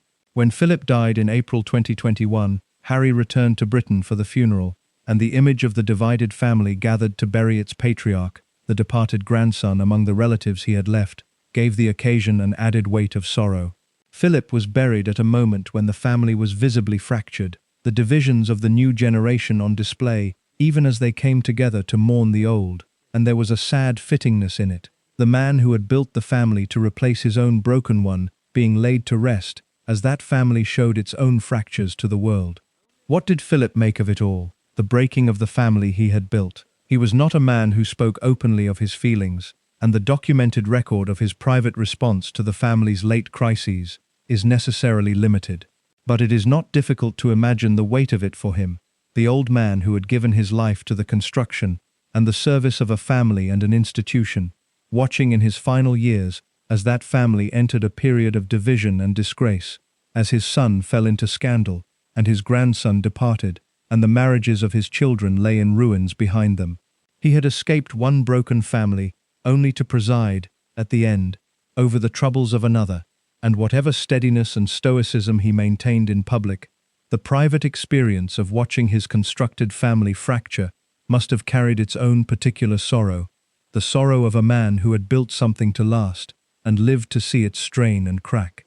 And yet, against the fractures, there was also the deeper continuity that Philip had helped to secure, and it deserves to be set alongside the crises. For all the broken marriages, and the scandals and the departures, the monarchy endured, and the line of succession held, and the family, whatever its divisions, remained the institution at the centre of British public life. Philip's own marriage, the foundation of the whole edifice, had lasted 73 years, unbroken, a model of endurance, against which the failures of the younger generations could be measured. His granddaughter-in-law, and his grandson William, and their children, represented a stable future for the monarchy, even as other branches fractured. The institution that Philip had served and modernized and helped to hold together through its worst crises survived all of them, battered but enduring, and the continuity that Philip had given his life to was not, in the end, destroyed by the fractures of his final years, however painful they were to witness. The breaking of the family in his last years brings the whole arc of Philip's life into a final, melancholy focus, because it returns us to where he began. He had started as a child whose family disintegrated around him, abandoned and scattered and left alone, and the wound of that disintegration had shaped his entire character, the hardness, the self-reliance, the determination to build, in his marriage, the secure family he had been denied. And he ended as an old man watching his own constructed family enter its own season of fracture and division, the marriages broken, the scandals breaking, the members departing. The symmetry is not a neat one, and it does not resolve into any easy lesson, but it is real, and it gives his life its final shape, the man who fled one broken family and built another, only to watch the second one strain and crack in his final years. The boy from the orange box, ending as the patriarch of a family that was, in its own modern way, coming apart even as it endured. He did not live to see the worst of the later fractures, the deepening of the estrangements, and the scandals that would follow his death. He died in April 2021, and the Queen followed him in 2022, and the family entered, after their deaths, a period of continued division and difficulty that the two of them, the long-married patriarch and matriarch, had been spared the full sight of. In a sense, Philip's death came at the close of an era, the end of the long, stable partnership that had been the foundation of the modern monarchy, before the full unfolding of the divisions that would test the institution in the years that followed. He had held his part of the edifice together for 70 years, through every crisis, and he was gone before the final reckoning with the family's fractures had played out, leaving behind him an institution that endured, but a family that was visibly, painfully divided. Having now seen the whole of it, from the orange box to the breaking family, the abandonment that began his life and the fractures that shadowed its end, the wound and the strength and the endurance and the sorrow, we come at last to the final reckoning, to the verdict on the life of the man who fled one broken family, built another, served an institution for 70 years, and carried, beneath the armor, to the very end, the marks of the beginning that had made him. We began with a baby in an orange box, carried out of a country that had nearly executed his father, and we end with an old man dying quietly at Windsor, 2 months short of 100 years, mourned by a wife who sat alone. Between those two images lies one of the strangest and most difficult lives in the modern history of the monarchy, and having followed it from the exile to the deathbed, we are in a position to deliver the verdict that the whole story has been moving toward. And the verdict begins with the recognition that the broken childhood was the key to everything, that you cannot understand the man Philip became without understanding the boy who was abandoned, because the wound and the strength were the same thing, inseparable, two faces of a single hard truth. Consider what the abandonment made of him. A boy whose family disintegrated around him before he was 10, whose mother was locked away, whose father drifted off to the Riviera, whose sisters scattered into Germany, whose favorite sister died in a plane crash, who was shuttled between relatives with no home of his own, learned a lesson that would govern the rest of his life. He learned that the people who are supposed to love you can simply disappear, and that the only safe response is to depend on no one but yourself. Out of that lesson he built the hardness that defined him, the fierce self-reliance, the refusal of self-pity, the brisk, unsentimental, get-on-with-it character that carried him through everything that followed. The same hardness that let the abandoned boy survive his childhood Let the frustrated consort endure his subordinate role. Let the difficult old man speak his mind without fear. Let the dying man face his end without complaint. The wound created the strength. The abandonment forged the endurance. You cannot have the one without the other, and any honest account of Philip has to hold both at once, the damage and the resilience that grew from it. And the resilience was real, and it produced real achievement that deserves to be weighed honestly in the final accounting. This was a man who fought with genuine distinction in the Second World War, who risked his life at sea for a country he was not yet part of, who was mentioned in dispatches for his courage in action. This was the man who created the Duke of Edinburgh's award, giving to millions of young people across the world the structure and challenge and opportunity that his own broken childhood had so completely lacked, one of the most genuinely valuable institutions any royal has ever built. This was an early and serious champion of conservation, who grasped the importance of protecting the natural world decades before it became a common cause. This was a consort who served with relentless energy and discipline for 65 years, who modernized a stuffy institution, who supported hundreds of organizations, who filled an impossible and frustrating role with real substance. And above all, this was a man who gave the Queen, across 73 years, the constant, honest, unflinching companionship that the loneliness of the throne could not have done without, the strength and stay she called him at the end. Whatever his failings, the record of his service and his achievement is considerable, and it should not be lost beneath the catalogue of his faults. But the faults were real too, and the verdict cannot airbrush them. The same hardness that was his strength made him, at times, a difficult and even a wounding man. The gaffes were not all harmless eccentricity. Some of what he said was genuinely offensive, the product of real prejudice, casual racism, and casual disparagement, voiced from a position of immense privilege, and the people who were hurt by it had every right to their hurt. He could be abrasive, dismissive, impatient with the feelings of others, a man whose bluntness shaded too often into cruelty.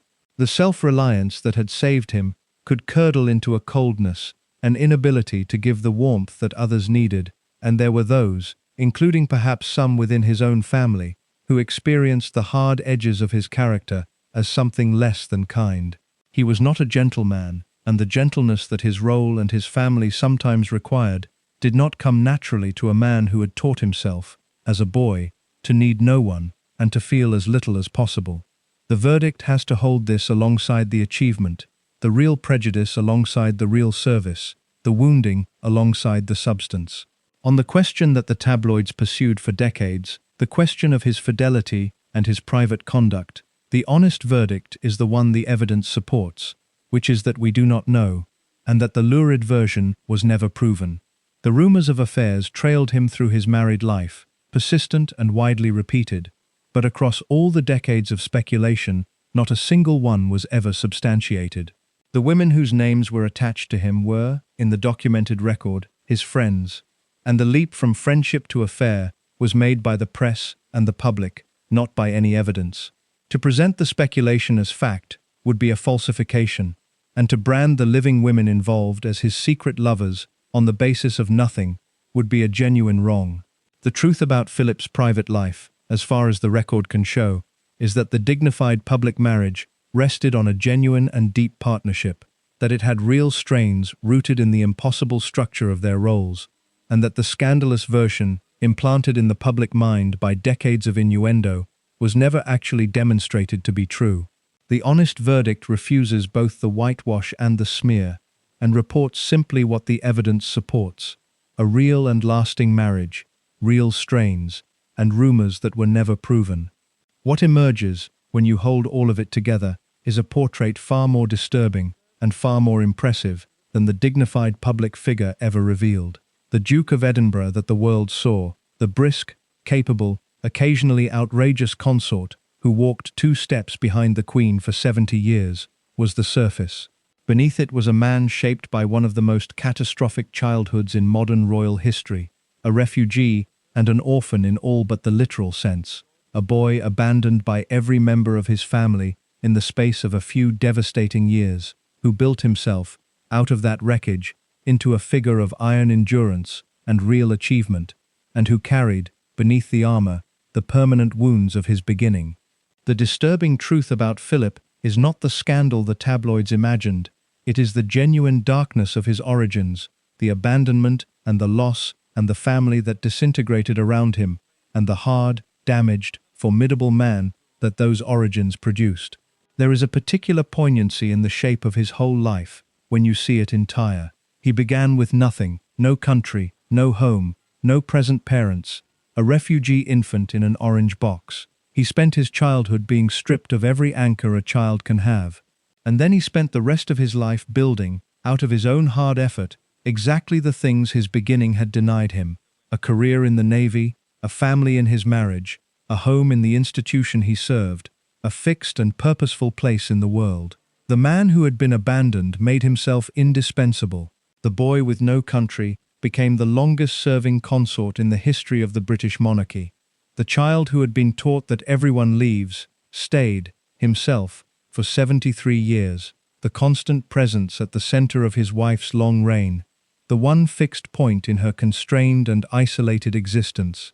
He had been failed, utterly, by the family of his childhood, and he responded by never failing the family of his adulthood, by being, for 7 decades, exactly the steady, reliable, unwavering presence that he himself had never had.